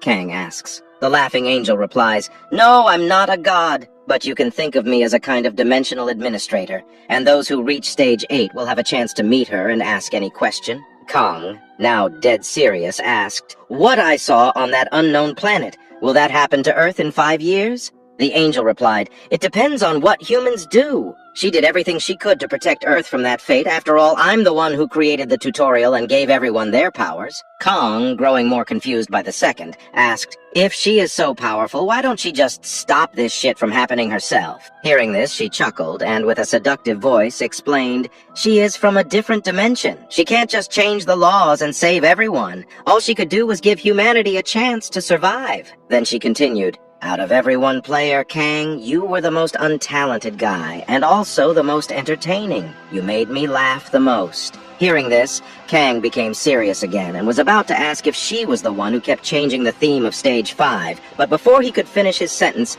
the angel chuckled, congratulated Kang for clearing stage 8, and said, The tutorial was just the beginning. Suddenly, Kang started to float. He realized she was the one messing with him. But before he could say a word, the floor beneath him vanished, and he began to fall. Furious, Kang raised his hand and screamed his lungs out, cursing the angel. "You son of a—" But before he could finish his sentence, Kang vanished. The angel, with a seductive tone, whispered, "I will be waiting for you." Kang wakes up furious, trying to scream again, cursing that damn angel, but nothing comes out. His face turns beet red. Then he realizes something is stuck in his mouth. He yanks it out, and what does he see? Juhi's socks. Disgusted, Kang spits and gags. Juhi is sitting there cool as a cucumber, like she's the boss of the house. She taunts him. "I knew you were gonna wake up screaming again, so I came prepared. So what dish did the goblins cook up for you today?" Kang, still tasting sock, throws it back at her, smirking. He doesn't even bother to answer. Instead, he opens his status window. Juhi's eyes widen. Kang laughs, a smug smile plastered on his face. "Did you see that? The power of your amazing brother!" Juhi just rolls her eyes and stands up, not really impressed. "Now that you've completed the tutorial," she says, "get out of the house, find a job, and start earning some money. I'll make you a special breakfast just for today." Kang feels a little hurt seeing Juhi so calm, so he whines. "You could have at least congratulated me. You're so cold-hearted, no wonder you don't have a boyfriend." That hit a nerve. Juhi, without missing a beat, chucks the cooking spoon right at Kang's face. Later, we find Kang lounging on the sofa, checking his status window while Juhi heads off to work. Kang's now level 28, with strength at 21, agility 19, stamina 20, magic 20, and a slew of skill. Finally, he takes out the item he got from the ugly-ass goblin. When he opens the box, he finds a dirty, worn-out book. Kang picks it up and says, "Reveal your true nature, my boy." The system notifies him that it's a magic explosion skill book. After learning it, he can fire a magic orb with explosive power. Kang, with a dead serious face, stares at the book for a moment. Then, like a kid with a new toy, he starts laughing maniacally, holding the book up in the air. Yeah, Kang's gone a bit mad by now. The system asks if he wants to learn the skill. Kang says yes, and the book vanishes, the knowledge transferring into him. With everything he's ever wanted now at his fingertips, Kang clenches his fist, finally smiling like a normal person. "Now," he says, "it's time to go to the Awakener Association. Sign up and kick some goblin ass." Meanwhile, the scene shifts. We see a cute, innocent girl carrying a Starbucks cup. Her name's Mi Young, a newly appointed public servant whose job is to fill out forms for people who've crossed the age of 18. It's her dream job. She imagines all the handsome rookie awakeners she'll meet, but oh, how wrong she was. Cut to the reality. Mi Young is sitting at her desk, trembling with fear, tears streaming down her face. Why? Because Kang is standing right in front of her, holding an application form. He's looking like a villain straight out of a horror movie, with dead, serious eyes that seem ready to stab her with 15 knives. Poor Mi Young can't even speak. She just mumbles, "Please show your ID," but it's so soft Kang can't hear her. "What?" Kang asks, and that's enough to make her burst into tears. The other Awakeners in line start whispering, thinking Kang must be some criminal who escaped from jail. Cameras come out recording the scene. Kang, clueless, just tries to calm her down, but the more he tries, the more she cries. Then from behind, a kind voice asks, "Is there a problem here?" Kang turns around, panicked, and sees a handsome guy with glasses walking up. Their eyes meet, and they instantly recognize each other from that ugly goblin fight. Neither says a word, but they both know who the other is. This guy's name is Kim, and he's an instructor here. Kim takes the form from Mi Young and calls Kang aside. He starts questioning him, pointing out how Kang looks completely different from the application form. Kang tries to explain, saying he doesn't really know how it happened. Maybe the tutorial messed with his looks. He even offers to verify it with his fingerprint and DNA. But when Kim realizes that Kang cleared up to stage 5 and is already at level 12, he's shocked. Kang, thinking level 12 and stage 5 were low, wanted to stay low-key, but in reality, barely anyone gets past stage 3, and most people only clear stage 1 or 2. Kang finds himself in a tight situation, so he lies, saying that when the government hadn't yet made laws requiring an awakened ID to raid dungeons,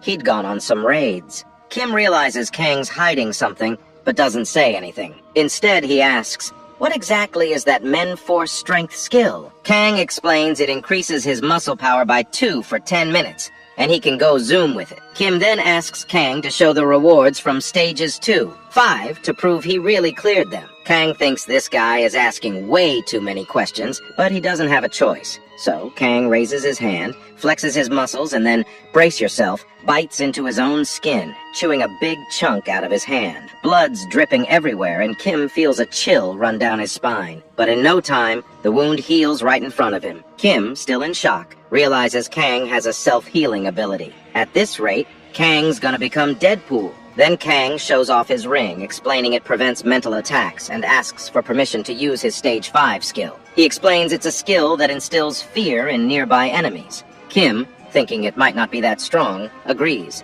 On the other side of the room, the same perverted black coat man is standing there. As he looks over, he notices Kang taking a deep breath. The moment he sees Kang, he remembers the ass-busting video on YouTube and feels chills run down his spine. Trusting his instincts, he immediately closes his ears, knowing what's coming. The rest of the people, they don't get it until it's too late. Kang roars, and everyone in the room collapses, their strength drained, barely able to move. When Kang finishes, Kim is left in shock. Even he got affected by it. Kang, finally smiling like a normal person, asks, "Was that enough to prove it?" Both of them start to discuss things further. But meanwhile, the pervy guy is watching Kang with his mouth wide open in awe. And then he does it. He gives the most lustful, psycho, creepy reaction you've ever seen. And let me tell you, that is the face of a gay, I repeat you. If see him, you run with all you might. After a while, we see Kang imagining that he's become so handsome and hot that girls fall in love with him just by looking at his ID card. He even fantasizes that he almost got denied entry because he looks so different from his photo.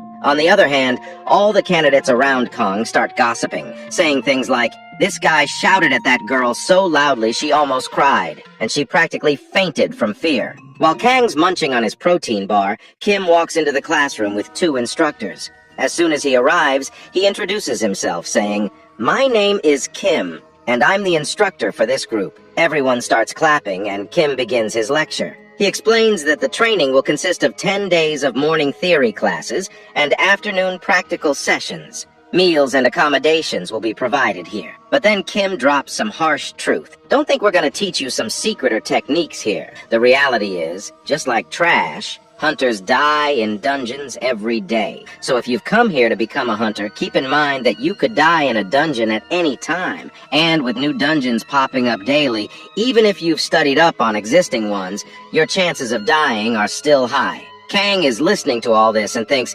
"Man, this guy's talking about death right from the get-go." Then Kim continues, "I'm not here to teach you useless stuff. I'll only teach you the basics you need to survive." After a while, Kim says it's time for a 10-minute break. Meanwhile, Kang looks up at the ceiling and mutters to himself, he was bored to death. He wonders if he'll have to endure this for 10 whole days. As Kang's lost in thought, a man with a loud voice calls out to him. His name is Sohil, a total musclehead. He raises his hand towards Kang with a polite smile. Kang looks at him and thinks, "What's up with this musclehead pig?" But he knows it'll be awkward if he doesn't shake hands, so he introduces himself as Kang and shakes Sohil's hand. But as soon as Kang shakes his hand, Sohil gives a smirking smile. Kang immediately understands what this musclehead is up to. Sohil puts all his strength into his grip, squeezing Kang's hand hard, saying, "Please take care of me." With a mischievous smile, Sohil thinks to himself, "Gotta put this guy in his place right from the start." He hasn't liked Kang since he screamed so loudly during the application process that his ears almost burst. But to Sohil's surprise, Kang doesn't react at all. Despite Sohil putting all his strength into the handshake, Kang is sitting there like he's shaking hands with a kid. Kang realizes that Sohil is trying to assert dominance. But there can only be one king in the jungle, Kang thinks. And he's not about to let Sohil dominate him. So, Kang activates his giant's power, doubling his muscle strength. This time, Kang squeezes back hard. Sohil starts panting from the pain, unable to believe that he's losing in a strength contest. He's put all his stat points into strength during the tutorial, and until now, he hasn't met anyone stronger than him in Newbie Zone. As everyone watches, Sohil's veins start popping out. And then, bam! In a single snap, the veins in Sohil's right hand burst, and blood starts spraying like a fountain. The floor becomes a bloody pool. The entire classroom is shocked as Sohil goes pale. Meanwhile, our gay boy started laughing like a psychopath, with a perverted smile. He's become Kang's biggest fan, drooling with admiration, even clapping as the floor gets drenched in blood. and the musclehead screams in pain. An ambulance comes and takes Sohil away. Meanwhile, Kong tries to explain in anger, "This was just an accident! I didn't do anything!" That musclehead pig came over and squeezed his hand so hard that if he hadn't used his strength in self-defense, his veins would have burst. Kang tells Kim if he don't believe him, Kim can check the classroom cameras. Kim, still shocked, asks about Kang's unique ability. Kang explains that it's called Strength of the Strong, which increases his strength by 1.5 times. But Kim is confused. Didn't you say earlier that your unique ability is Strength of the Man Force, which increases your strength by 2 times? Kang tries to cover it up, saying, "I'm not great with numbers. Must have gotten confused." Kim, realizing Kang is hiding something, just sighs. He knows Kong didn't do it on purpose, so he lets it slide and tells Kong to go back to class, but warns him no more commotion. Kang, still angry, sits down and thinks, why can't anyone just let me live in peace? But then, another voice calls out to him. Kang looks up to see the same blonde guy from earlier sitting next to him. "Can I sit here?" the guy asks. Kang, irritated, says, "Sit wherever you want." But in his mind, he's thinking, first a musclehead, now a thug? The blonde guy introduces himself as Yo-Song and asks if he can call Kang his elder brother. "I admire you," Yo-Song says. Kang doesn't get it. Why does this guy admire me? Yo-Song explains that ever since he saw Kang beating that ugly Goblin's ass on YouTube, he's been a huge fan. And when I saw you at the application process, I went crazy for you. But when I saw that musclehead's arm get busted, I knew you were the real deal. Kang thinks, this guy's not normal either. Frustrated, Kang tries to explain, it was just an accident. After sending Musclehead to the hospital, Kang gets back to class. Kim continues explaining that if a dungeon isn't cleared within 5 days, it will break, releasing monsters that will kill civilians. He explains the difference between temporary and permanent cores in dungeons. Destroy the temporary core, and the dungeon will close in 5 days. Destroy the permanent core, and it closes immediately. But then, another big-headed musclehead? Number 2 shouts from the back, "I didn't come here for useless lectures. Get me combat training and my certificate now." The guard gets angry and is about to kick him out, but Kim stops him. With a serious voice, Kim calls Musclehead Note 2 to the stage. The guy, full of confidence, with a smirking smile, says, "I'm on the stage now. Do whatever you want." Are all the people in this story genuinely perverted? Kim takes off his coat, steps down from the stage, and starts a timer on his phone for 1 minute. "If you can even touch me within this minute, you'll graduate immediately," Kim says. But then, with a deadly stare, he adds, "But if you fail, you're expelled." Both Kim and Sohil watch, saying, "Musclehead No 2 is so arrogant, it's a bit annoying." But then, they both give a freaky, creepy, psychopathic smile and say, "But it's gonna be fun, so it's fine, I'm telling you." Both of these guys are battle fanatics.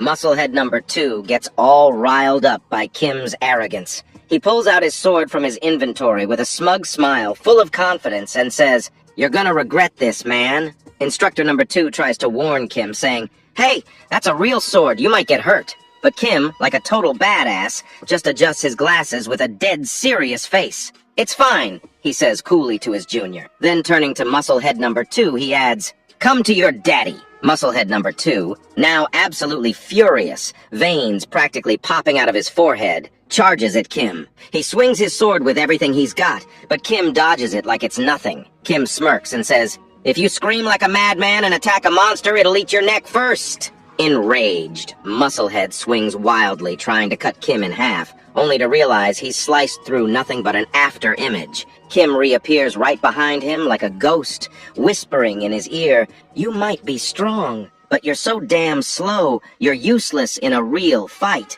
This drives Musclehead crazy. His eyes glow with rage as he turns and starts attacking Kim like a madman, swinging his sword frantically, desperate to land even a single clean hit. But Kim, cool as ever, dodges every attack like he's playing with a kid, making Musclehead look like a fool. Musclehead's rage boils over, his head practically about to explode. He starts swinging his sword wildly like a savage beast. But Kim's done playing. With just one kick, he sends Musclehead number 2's sword flying up into the ceiling. "And here's your final lesson," Kim says with a smirk. "If you keep swinging around like a madman without conserving your energy, you'll run out of stamina before you know it." Then, as cool as ever, Kim pulls out his phone, checks the time, and says, 1 minute 28 seconds. Time's up. You're expelled. The entire room is shocked. Even Kang is impressed by Kim's speed. Damn, Kang thinks, if I fought him 1v1, could I beat him? And right at that moment, both Kang and Yusong, making the most criminalistic psychopathic, started to laugh, thinking about what would happen if they fought Kim. Yusong's so eager to fight Kim, he's practically drooling. Kim notices Yusong's laughter and looks over.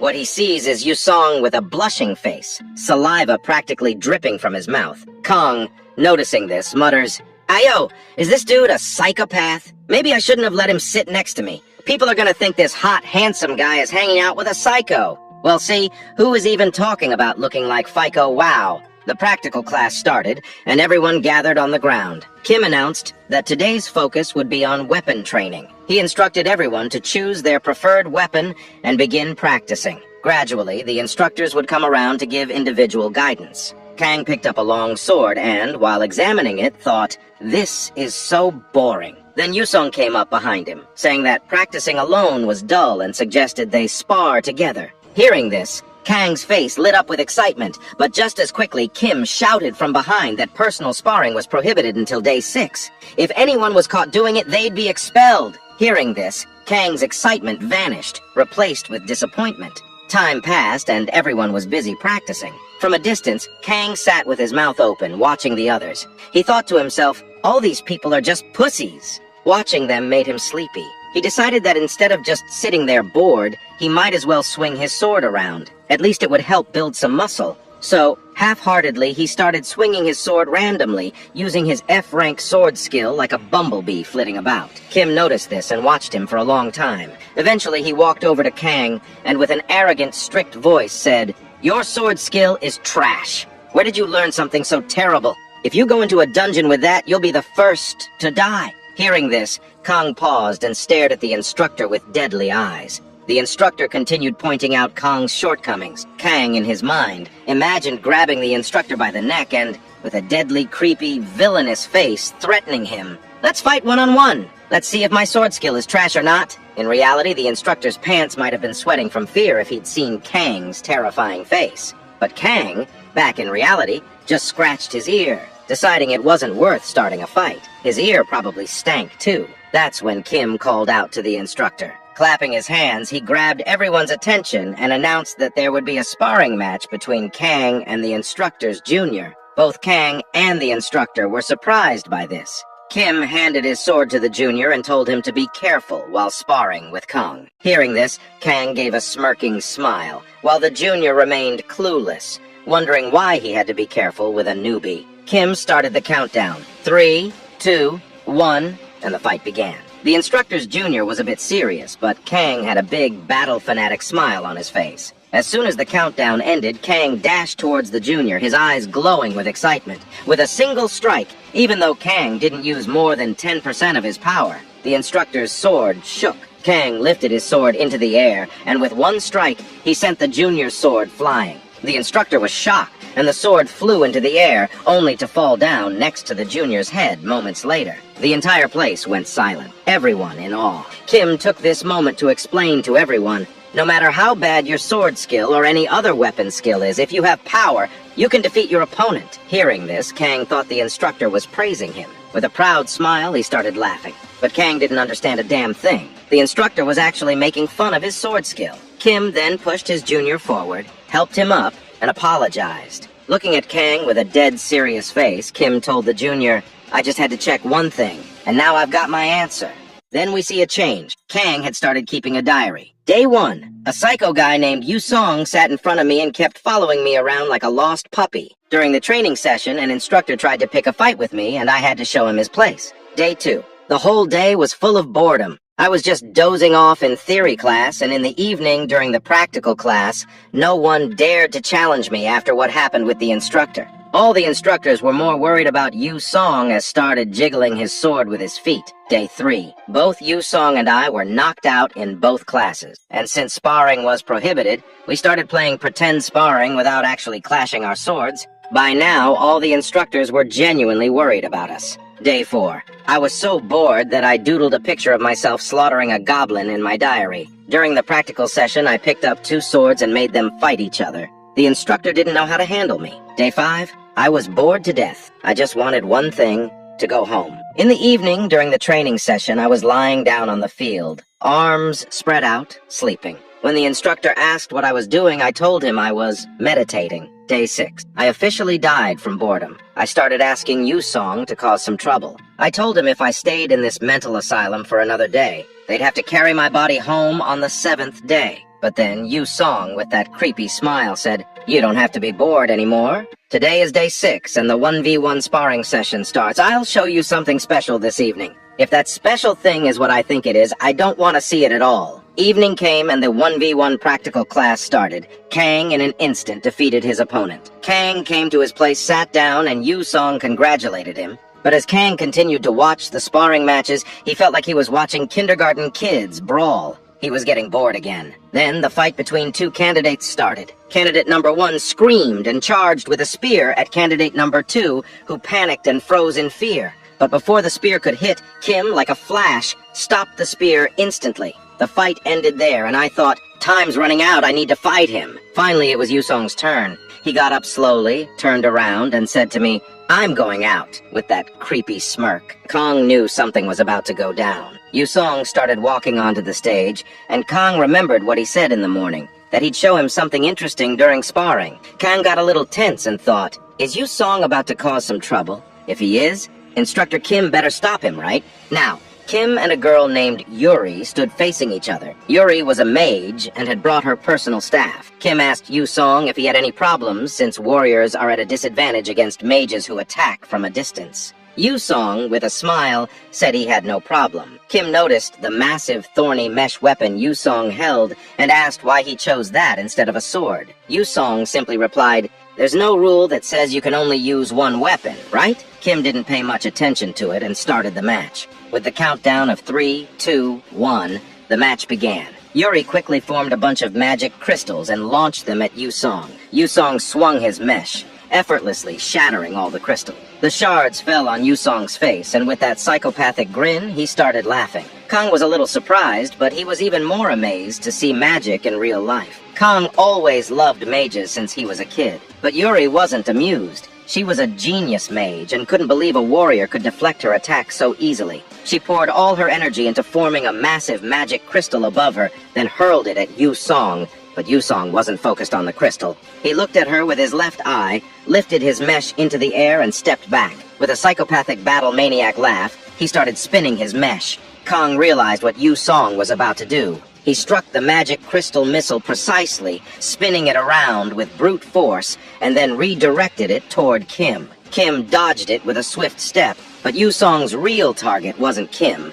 While Kim was distracted, Yu-Song dashed toward Yuri. Kim realized what was happening, but it was too late. Yu-Song reached Yuri and with a savage blow smashed her face with his mesh.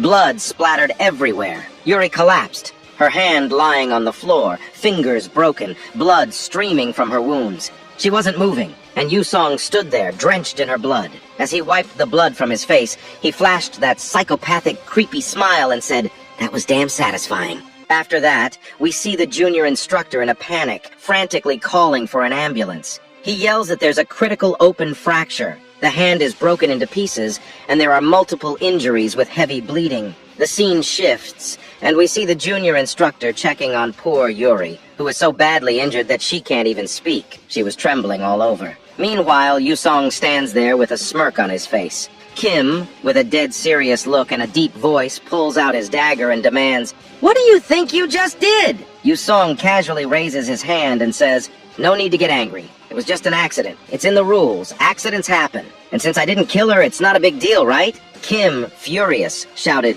"Do you really think I'm gonna believe that bullshit?" Yu-Song just blinks, which made Kim even more disgusted, but he sighs in frustration and announces, "We're taking a 20-minute break," then calls Yu-Song over to a corner. "Ew, did Kim really take Yu-Song for what I'm thinking?" Meanwhile, Kong notices Kim's dagger and gives it a curious look. He realizes it's the same dagger guy that helped take down that ugly-ass goblin. Kang's suspicion was right. Kim was the one who assisted with the goblin. 2 days pass, and the sparring sessions continue. Kang is bored out of his mind, sitting in his seat, while Yu-Song, after the incident, is a terror in the ring. Every cadet who comes to fight him either faints out of fear or gives up immediately. By the 8th day, Kong's patience finally snaps. He storms into Kim's office with an excited face and says, "The training session is ending in 2 days. Let's duel with real swords." Kim, already frustrated and dealing with Yusong's antics, just stares at Kang with tired eyes. He finally lowers his head and says, "Yusong's already made my life hell. Please don't make it worse." Kong pauses, then says, "I know you're bored babysitting these kindergarten kids every day. Don't you want a real fight?" Kang, with a chilling dark aura, suddenly appears behind Kim and whispers, "We've met before, haven't we?" The next thing you know, they're in the auditorium, ready to spar with real swords. Kim thanks Kong, saying, "If he hadn't been there, a lot of people would have died." Kong modestly replies, "It was his duty." But deep down, he's thinking, Kim will not want to take the item he got by popping the ugly ass's ass right. Kim then notices Kang's long black sword and asks, "That's a pretty impressive sword you've got there. As far as I remember, clearing stage 6 gives you a unique sword, right?" Kang, trying to play it cool, lies, "Yeah, I found it lying on the road." Kim, not buying it for a second, opens his inventory and pulls out his dual daggers. With a dead serious face, he says, "These daggers? I found them lying on the road, too."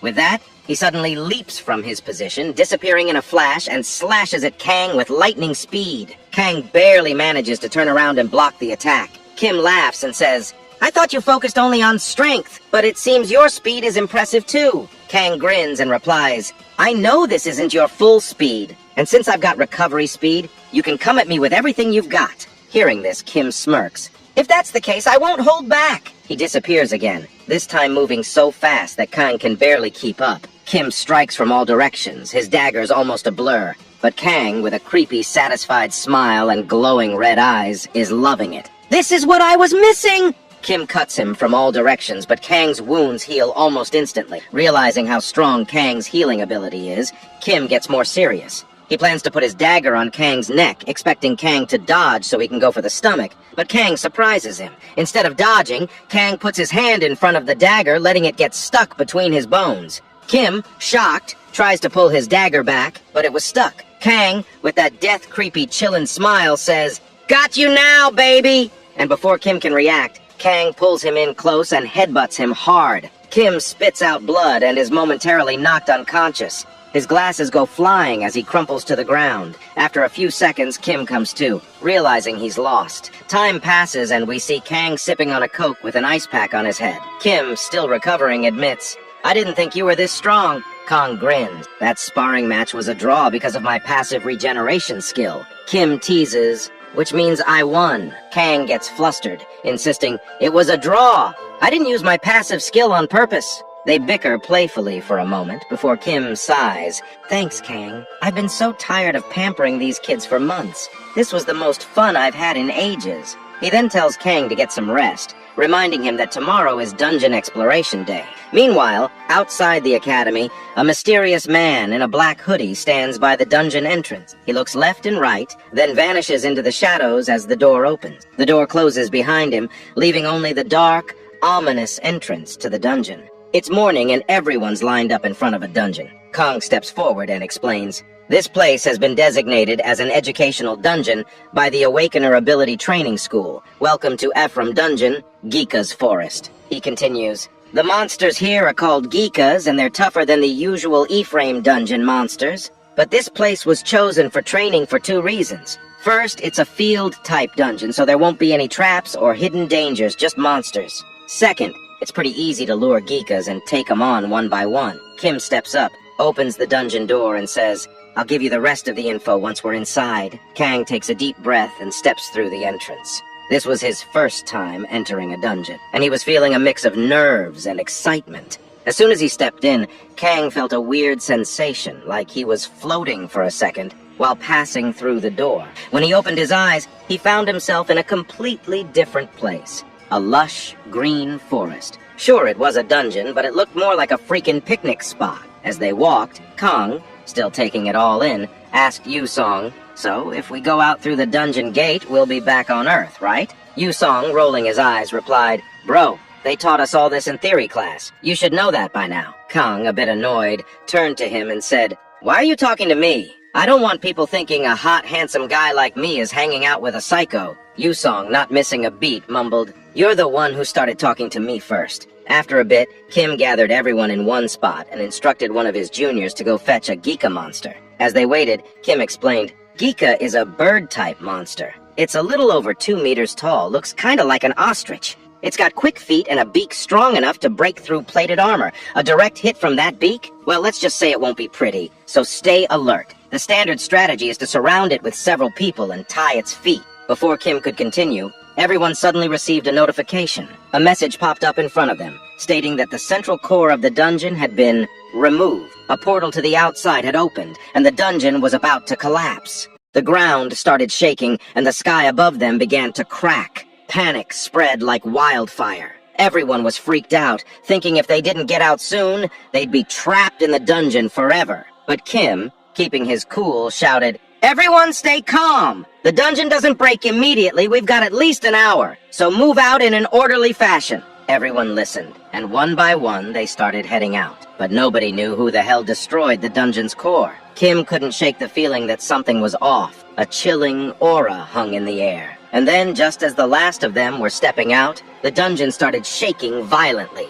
Sparks flew from inside, and the fear hit everyone like a ton of bricks. Kim's face paled, but he didn't waste a second. He whipped around, screaming, "Get moving! Send word to HQ for backup! Get all the trainees out of here now!" He shouted, "It's a dungeon break!" But even as he was shouting orders, Kim was putting the pieces together in his head. If the temporary core was removed, the dungeon should have broken in 3 to 4 days. That means someone must have removed the temporary core a few days ago. And just now, someone disguised as a student with us destroyed the permanent core to cause this dungeon break. Then confused Kong came running, clearly confused, asks, "What the hell is going on?" Kim, already on edge, was about to explain, but then shouted, "I taught this in theory class! I don't have time to explain in detail right now. All you need to do is kick some ass!" Just as Kim finished, a monster burst out of the dungeon, and without another word, Kim bolted, trusting Kang to handle the situation. But Kang, still trying to make sense of everything, kept shouting after him, "Wait! Explain the dungeon break!" As Kang turned back around, he saw a swarm of monsters charging straight at him, practically begging to get their asses handed to them. The sight of it made Kang's excitement skyrocket. He could hardly contain himself when suddenly a voice caught his attention. "Include me too, big brother!" Kang spun around to see Yu Song dashing in, smashing monsters left and right. It surprised Kang just how much power Yu Song packed. As Yu Song crushed a monster's head, the blood splattered all over his face. With his mouth wide open, saliva drooling, he laughed like a maniac. As expected, crushing it with a mace is really the best. On the other hand, Kong felt disgusted watching Yu Song's crazed expression, thinking, "Damn, this guy is disgusting." But little did he know he made the exact same face when he was smashing goblins. But Kang admits, it's kinda comforting to have a psycho like Yu Song on his side. While Yu Song's absolutely destroying the birds, Kang pulls out his sword from his inventory and dashes in to get some fun too. With ease, he cuts the head off one of the monsters, smiles, and then instantly starts going berserk, taking out the birds at a crazy speed. Yu Song, surprised, watches as Kong tells him, "Cover your ears!" Kang's about to unleash Lion's Roar, calling the Geeka chicken-headed bastards. All the birds instantly have their stats drop, and their morale takes a nosedive. Kim looks over, and the other students notice that the monsters seem weaker. Kim realizes it must be due to Kang's skill, wondering if it has a debuff effect. He notes that support will soon arrive, and things seem to be going smoother than expected. But there's a problem. Kang then uses Magic Explosion, creating a swirling blue light in his hand that explodes, blowing one of the birds' heads off, but also badly injuring his own hand. He wonders, what kind of shit skill is this? But he's fine thanks to his self-healing. Nobody else could use it other than himself. Yu Song, still surprised, asks, "Did you just use magic?" Kong, with a smirk, says, "It's a skill I acquired a while ago." Yu Song asks if it's from the tutorial, but Kong keeps it mysterious, saying, "It's a secret." Suddenly, they both notice the ground beginning to shake as a giant, red, thick-ass Geeka appears behind the others. It's a mutant Geeka, a boss monster. Kim realizes this is bad news, as the reinforcements haven't arrived yet. No matter how strong Kong and Yu Song are, dealing with small fries is totally different from facing this monster. And it's the first time both of them are dealing with a real monster. At least for Yu Song. But we can't say the same for Kong. Song, seeing the thick chicken ass, pauses for a moment, words failing him, his body shaking, and the next moment, boy oh boy, Song, with that pervy, blushing, creepy smile, starts saying, Bro, that's mine! Please, let me have it! Meanwhile, Kong, licking the chicken's blood from his mouth, his eyes gleaming with green, starts laughing maniacally too, shouting, I'm gonna eat that thick ass alive! Oh yeah. Then the scene shifts, and we see someone talking to Kim, asking about the accident during the dungeon practice today. Kim confirms it, explaining that someone broke into the training dungeon and intentionally set off a dungeon break. It's speculated that this is an extension of the dungeon terror that's been happening since last month. The woman ponders, asking if there were any trainees who stood out. Kim nods, saying, Yeah, there were 2 of them. They're the ones who dealt with the dungeon boss. We flash back to Kang and Song, brutally smashing the chicken to its core, both of them standing there, clothes covered in blood, laughing maniacally. The woman, curious, biting her goddamn soft, silky lips, says, Oh, Kim continues, saying that one of them has overwhelming physical strength. His speed, agility, pretty much everything about him is at a monstrous level. But his greatest strength, his healing power, not only his endurance, but also his recklessness, without any fear of getting hurt, resulting in unpredictable tactics, which could be the hardest thing for an enemy to deal with. The other one is completely different from Kang. Kim wonders if he should call him a genius, saying that he's a trainee born with excellent fighting sense. His quick reflexes and tactical proficiency are outstanding, but his overly cruel nature is a big flaw. The woman, disregarding that last bit, says it's rare for Kim to praise someone that much, asking if he made a recruitment offer. Kim says, it's illegal to scout the trainees when you're an instructor, and she calls him as inflexible as usual. He laughs, saying it's natural for employees to resemble their boss's personality, as he calls her their guild leader. Then, after 3 goddamn boring conversations, we finally get to see the woman's face. And I gotta say, she's waifu material. We learn that this is Seon, who was mentioned earlier in the story. She says it's good to be an instructor, but asks him to return to the guild soon. This accident feels very strange to her, and Kim says he understands. The scene shifts again, and we see that it's finally the 10th day. The principal is giving a lecture, and Kang finally gets his Awakener certification. But as soon as he and Song reach the main door, he notices a goddamn white, sparkling limousine. A man steps out of the car and says, Master, please get in. And Kong, surprised, asks Song, Were you born with a silver spoon? Song smiles and tells Kong to get in, saying he'll take him home. Kong thanks him, then gets into the car, saying he's never ridden in a car like this before. Just then, Kim calls out to Kong from behind. Kong turns around and once again mispronounces Kim's name as Kring. By now, Kim's used to Kang's weak memory, so he just laughs it off. Kang, feeling that Kim came to say goodbye, says, You're surprisingly the affectionate type. Kim sighs, saying, It's not like that, but sure, let's say it is. He adds that the dungeon break accident that happened yesterday, and the clear rewards will be given to both of them. As Kim turns back to leave, Kang, flustered, screams for him to wait, asking, Is that all you've got to say? At least give some words of gratitude. Kim sighs, telling Kang that he knows he's strong, and that he's probably going to keep getting stronger. He's sure they won't have to wait long before they meet in a dungeon again soon. But he reminds Kang to never forget his responsibility as a person with abilities, because now he's an ability user. We see Kang, with a very serious face, showing off his new card while it's stuck to his forehead like an idiot, asking Juhi if she sees his potential. But Juhi doesn't give a damn. She's just watching Asura recaps and was even subscribed to the channel like you all are, right? Right? She's on her phone, sarcastically saying, Yeah, it's so great and admirable. Kong, feeling a little too proud, tells her that her arrogant behavior should stop starting today, because from tomorrow onwards, he's going to run through all the dungeons in the area. Then he pauses, thinking, How the hell am I supposed to get there? Can I find a dungeon by searching on the map? Juhi smirks and says, There's an app for that called Radar. Kong, now impressed, calls her a genius. But Juhi, confused and worried about Kang, thinks, although Kang was a loser and weak before, he wasn't this dumb. Did he gain muscle in place of his IQ? Kang explains that he did some research, reading about the app, which talks about dungeon maps, monster information, and even recruiting party members. He mentions that Gekka's Forest is an F-rank dungeon, and he wonders if he can handle it on his own. He thinks he can make a lot of money and maybe even brag to his mom about it. A month flies by, and the news announces that the reward for clearing the lowest grade F-rank dungeon is 20 million won. The magic stones, which are attracting attention as a new energy source, are said to be dropped by monsters. We then hear Kang's father asking his mother if she's heard from Kong lately, mentioning that he got a license or something last month. She then tells him that Kong actually sent them 10 million as pocket money, and it looks like they even got a used car last week. The dad, surprised, says, "Now, Kang earns more than his old man," and he laughs. But his mother, putting down the plate, is worried. She's heard that a lot of people get hurt and die in these dungeons, and she wonders if something bad might happen. The dad tries to reassure her, saying it's better for Kang to be doing this than being unemployed. On the TV, they say that when you go into a dungeon, you should form a team. The father says, "Kang's not the type to do things recklessly, so it'll be fine, I guess."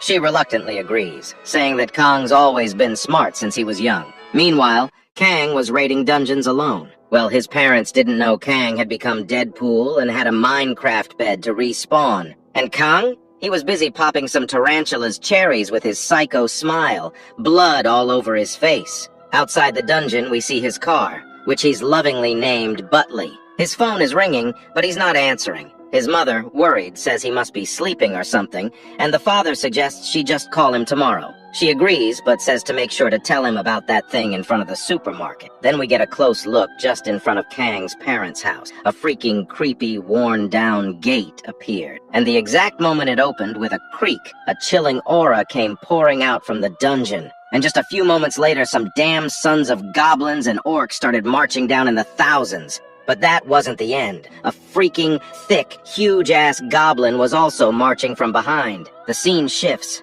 and we see Kang coming out of the dungeon, having cleared it solo, saying, "Nothing's better than kicking some ass." He heads toward his car, opens it, and picks up his phone, noticing there are 36 freaking missed calls from Juhi. The phone rings one more time, and Kang, curious, picks it up. On the other end, Juhi's voice is shaking. She's crying and saying something bad happened. She explains how a dungeon opened near Mom and Dad's house and that they're in danger. Hearing this, Kang's face goes dark, dead serious, his eyes wide open. The scene shifts, and we see Juhi still shaken and worried, telling Kong not to go alone. But for the first time, Kong, acting like a damn big bro with a kind and polite tone, reassures her, saying, "No need to worry. Who do you think I am?" Turning back with confidence, Kong reassures Juhi again, saying, "Even though I might look like a loser at times, I cleared stage 8, which only 3 people have done in Korea. So all you need to do is trust your brother." Juhi is still tense but waves Kong goodbye, saying, "Please take care and don't lose your cool." Kong waves back, telling her not to worry, but as soon as he closes the door and sits in his car, his face turns dead serious, like he's about to devour all the orcs alive. The scene shifts again, and we see the military stopping Kang, telling him he can't proceed any further and that he should turn back. Kang says he's an ability user, and asks if he can go through. They try to tell him he might die if he goes alone, but another man steps in and tells them to let him through. They're low on manpower, and any ability user is welcome, but they won't be responsible for anything that happens afterward. Kong understands and thanks them for their hard work. As he moves through the woods, Kang notes that there are at least 5 confirmed dungeon breaks, with an E rank mixed in. He hopes his parents are safe and holding up well, wondering if he'll arrive on time. Just then, a big-ass boar rams into the side of his car, sending him flying off the road and crashing into a nearby tree. As we see the boar's eyes glowing red, there's a brief silence. Then Kang stretches out of the car, crawling out, muttering, "What bad luck! This fucking pig just ruined Butley." He draws his blade, saying he will avenge his beloved comrade. The pig starts to growl at him. Kang looks up, realizing it's actually quite big. Then he hears a screeching sound and glances over to see a big group of green asses running in. They're all goblins, heading straight toward him. Kang wonders if he burned down a goblin country in his past life or something, because just when he thinks he's forgotten about them, they show up and cause trouble. Forget about winning. He doesn't have time to deal with all of them. He starts to run, saying,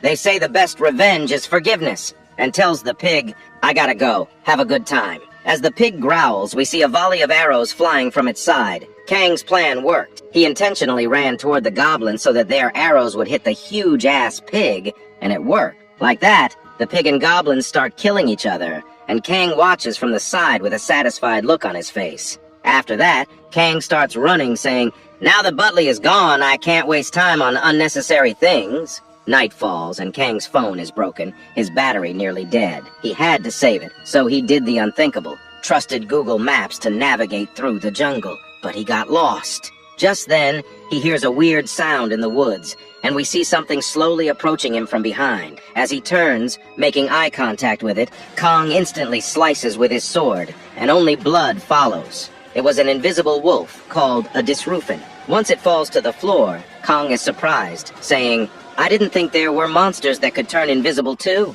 and realizes he won't be able to sleep comfortably tonight. As even more begin to circle him, slowly revealing a whole horde of them, he readies his blade, instantly slicing multiple times, slaughtering them like a killing machine. After he's done with the slaughter, he spits out the blood that got into his mouth, sighs, and then does his signature move. His eyes go red like he smoked marijuana all night, his whole body covered in blood, holding a bloody sword with his psychopathic smile, saying, "I can do this all day, all night." Morning comes, and we see hundreds of wolf corpses thrown around like trash all over the jungle. Kang fought the entire night without resting, but now he's laying on top of a tree. For some reason, as soon as morning came, the wolves stopped coming and he managed to sleep for an hour. On the other hand, at Kang's mom and dad's apartment, we see his mom read the text Kang sent. He wrote that he would be reaching home very soon and requested them to lock the door and stay safe. Still scared, Kang's mom calls his dad, who tells her to lower her voice. It might attract the monster. They start to whisper, worried. Mom asks, "Is it really okay for Kang to come here?" Dad, also worried, tells her to call Kang and tell him not to come, but she explains that Kang's phone is switched off. So Dad says, "It's okay, nothing will happen. I know my son is strong." But inside, he's also worried. Outside their house, there are hundreds of thick, muscular green monsters. Can their weak little Kong really kill them? Worried sick, Kang's dad glances out the window, but what he sees shocks him to his core. Outside, Kang is standing, soaked in goblin blood, covered in a dark aura, holding an ogre by its head. And in an instant, Kang crushes the skull like a balloon. Then, with a demonic smile, his face full of blood, he starts laughing maniacally, thinking, "Orcs are just a warm-up for me. Mom, Dad, your adorable little son has arrived." On the other hand, Kang's dad, seeing Kang in that terrifying state, shouted, "What the hell? Where did such a terrifying creature come from?" Kang laughs, saying, "I can handle an F-rank dungeon solo, so dealing with these orcs is a piece of cake." As more orcs approach, he adds, "Keep 'em coming, it's not even tiring." Then he spots 3 orc warriors among the horde. Each one of them could be a boss monster on its own. Suddenly he realizes, this must be an E-rank dungeon, not F-rank. He yells out, "Hey Mom! Dad, I'm coming to get you, just stay put and don't make a sound." His parents hear his voice, and his father mutters, "It can't be Kang's voice, right? I just saw a terrifying monster out there." But his mother, recognizing it instantly, says, "No, that's Kang." They peek out the window, carefully scanning the area. Kang's father realizes it really is him, but he's shocked. Kang looks like a human covered in blood, almost double his size from before, and that demonic smile, it sends chills down his spine. Meanwhile, Kang charges straight at the 3 orc warriors as they let out a war cry. He swings his blade, trading blow for blow with one of them. Another orc lunges from the side, thrusting its sword. Kang ducks beneath it, charging a magic explosion in his hand, and slams it right into the orc's face, gripping its head like a basketball. The explosion sends the orc's body collapsing to the ground. Before Kang can catch his breath, another orc leaps at him, swinging its weapon. Kang catches the blade with his hand, but the force fractures his wrist. It hurts, but not enough to stop him. He counters, stabbing the orc in the throat. With the orc impaled on his blade, Kang twists his body and hurls it into the 3rd orc like he's playing orc bowling. The orc warrior falls flat on its back, looking up at Kang in a vulnerable position. Kang, with a wicked grin, shoves his fist into the orc's mouth and says, "Magic explosion." The blue light glows from within, and the orc's head pops like a balloon, splattering blood everywhere. Kang sits atop the pile of dead orcs, blood, both his and theirs, dripping onto the ground. But he knows this is just the beginning. A whole tribe of orc warriors surrounds him, hundreds of them. Then he hears heavy footsteps and looks up to see a giant orc towering over the rest.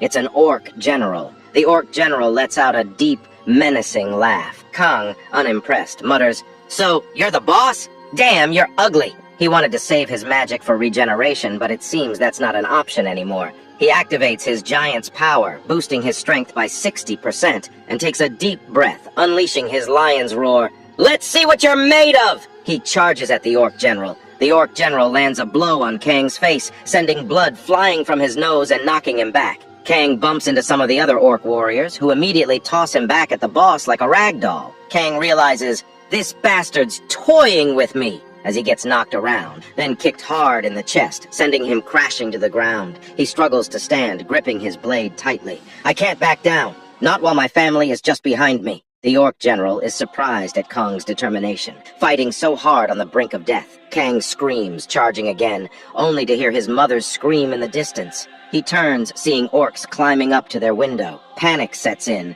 and Kang, with his bruised face and swollen eye barely open, uses his lion's roar and with all his might shouts, "You cannot go there, you fucking bastards! I'll pop all your cherries if you do!" He rushes toward his parents to save them, but gets grabbed by the orcs. He fights back, cutting off their arms and heads, but as he sprints forward, the Orc General's huge hand grabs Kang by the head. Kang struggles, unable to move, and with a bam, the Orc General smashes Kang's face into the ground, laughing maniacally with a satisfied smile. Kang, bloodied and barely conscious, whispers, "I can't let them get to my parents!" As he stretches his shaking hand out, tears streaming down his face. His vision fades, his body grows cold, and he loses consciousness, and dies. But just then, a flurry of attacks slices the Orc General into 4 pieces. It's none other than our waifu, who's just arrived. Afterward, her guild members arrive, saying they've also killed all the remaining orcs. She asks about the residents,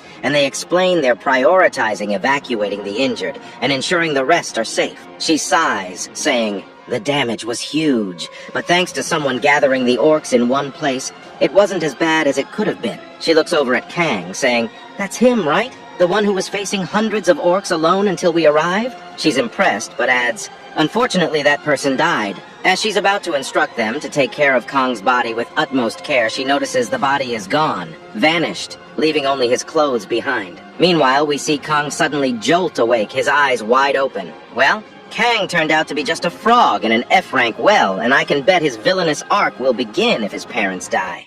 Kang is perched on a tree branch, the same spot where he last slept. Suddenly, the system notifies him his Z-rank skill, Resurrection, has been used. Since there was no specific resurrection location set, he resurrected at the last place he slept. As a penalty, Kang's level drops by 1, and all his stats are decreased by 50%. Just then, with a bolt of realization, Kang understands what this means. He died and failed to protect his parents. He clenches his fists, feeling the weight of his failure. Grabbing his blade, he's determined to get back there immediately. As he drops from the tree, he feels the difference in his stats and mutters, "Damn, my body feels heavy." He starts running, his mind racing. "Please be alive! Please be alive!" He keeps repeating to himself. But as soon as Kang reaches the building, he notices the place is completely deserted, his parents' house included. After wandering all night, he stumbles upon a military unit and borrows a phone from an officer to contact Kim.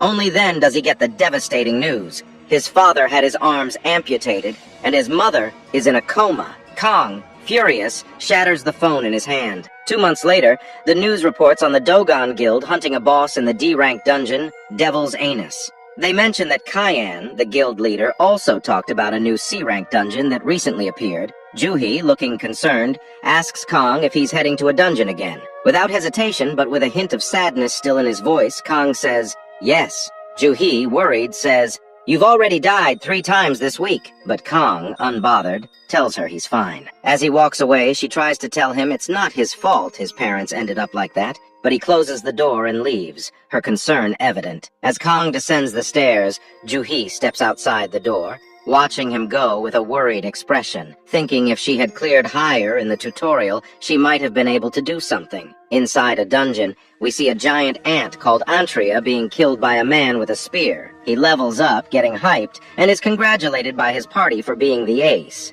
The guy internally brags, thinking he's too good to hang out with losers like them, but soon he'll be level 35 and ready to join the Dogon Guild. Suddenly, they spot someone running toward them. It's Kang. The guy warns him that the core room is ahead and it's dangerous, but Kang ignores him and keeps running. The group decides to follow, curious about what he's up to. Kang, standing in front of an army of huge ants, all ready to devour him, is not messing around this time. With a serious face, standing tall with his long sword, he activates his skill, Wayne's Secret. Veins start to bulge on his face, electricity crackles around him, and Kang starts to growl like he's about to unleash a Chidori. Wayne's secret ability increases all stats by 40% except mana when activated, but over time, the user's body will deteriorate. As the ants leap on top of Kang, he gives them a death stare and begins a mass slaughter, his villainous smile spreading across his face. Meanwhile, the cocky level 35 guy and his crew reach the scene and are absolutely shocked. Their mouths hang open in disbelief as they witness Kang single-handedly slaughtering the ants. Kang approaches the dungeon core, saying he'd just acquired Wayne's Secret yesterday, and it synergizes well with his regeneration skill. This skill burns his body all the time, but with his self-healing, his physical regeneration has reached rank A. Now, even if his hand gets cut off, it will regenerate. Man, I'm telling you, he's becoming Deadpool day by day, he muses. Just then, the cocky guy calls out to Kang from behind and asks if he's really okay. Kang replies, "I'm so much better I could dance!" Hearing this, they exchange glances, and Kang grabs the dungeon core, a normal core, puts it in his inventory, and says, "If there's nothing else, I'll take my leave. Now please get out of my way." With that, Kang leaves without another word. They ask if he's not going to collect the magical crystals from the corpses, but he says he doesn't need them, it's all theirs, and leaves, thinking he doesn't have time to waste. He wants to become the strongest. The group instantly starts collecting the mana crystals, wondering how much money they're going to get. The spear guy turns around, giving Kang one last glance before they leave. Sometime later, one of them asks who that man was. The cocky guy replies, "Why does it matter? We're earning a lot of money, and that's the important thing." He tells her not to get so caught up on it, as there are different types of people everywhere. The important thing is that they earned a few days' worth of money at once, all thanks to him. One of the other members suggests that maybe it's that guy, the one who clears dungeons by himself. The spear guy says, "There's no way. Even if the rumor is real, the guy only cleared E-rank dungeons." He was about to dismiss the idea when suddenly the ground starts to shake. They all get status windows appearing in front of them, saying that the core has been removed and that the portal to the outside is now open. Meanwhile, in the boss room, hundreds of general ants lie dead, and Kang, like a demon king, is sitting on top of the queen ant's dead body, sighing. He's acquired yet another skill book called Antria's Outer Shell. When activated, it will harden his skin. Kang notes that Wayne's Secret and his regeneration skill are already pushing his mana to the limit, and using this new skill would definitely drain him completely. He explains to himself that using many skills doesn't make you skilled. Mastering a skill by using it 10,000 times makes it useful. Kang still regrets that he wasn't strong enough to save his parents, and he swears, "I will become the strongest man alive on Earth." So with this, we come to the end. Complete 3,000 likes and write Part 4 Incher in the comments for the next installment. To support the channel, goodbye!